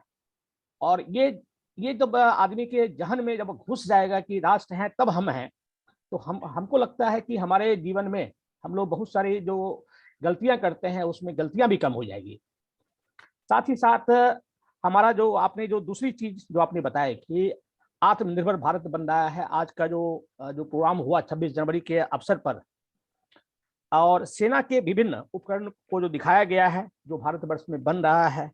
आपने इंडियन नेशन आर्मी के बारे में चर्चा की, आपने मणिपुर में इंडियन नेशन आर्मी के द्वारा जो अचीवमेंट हुआ था उसके बारे में आपने बताया।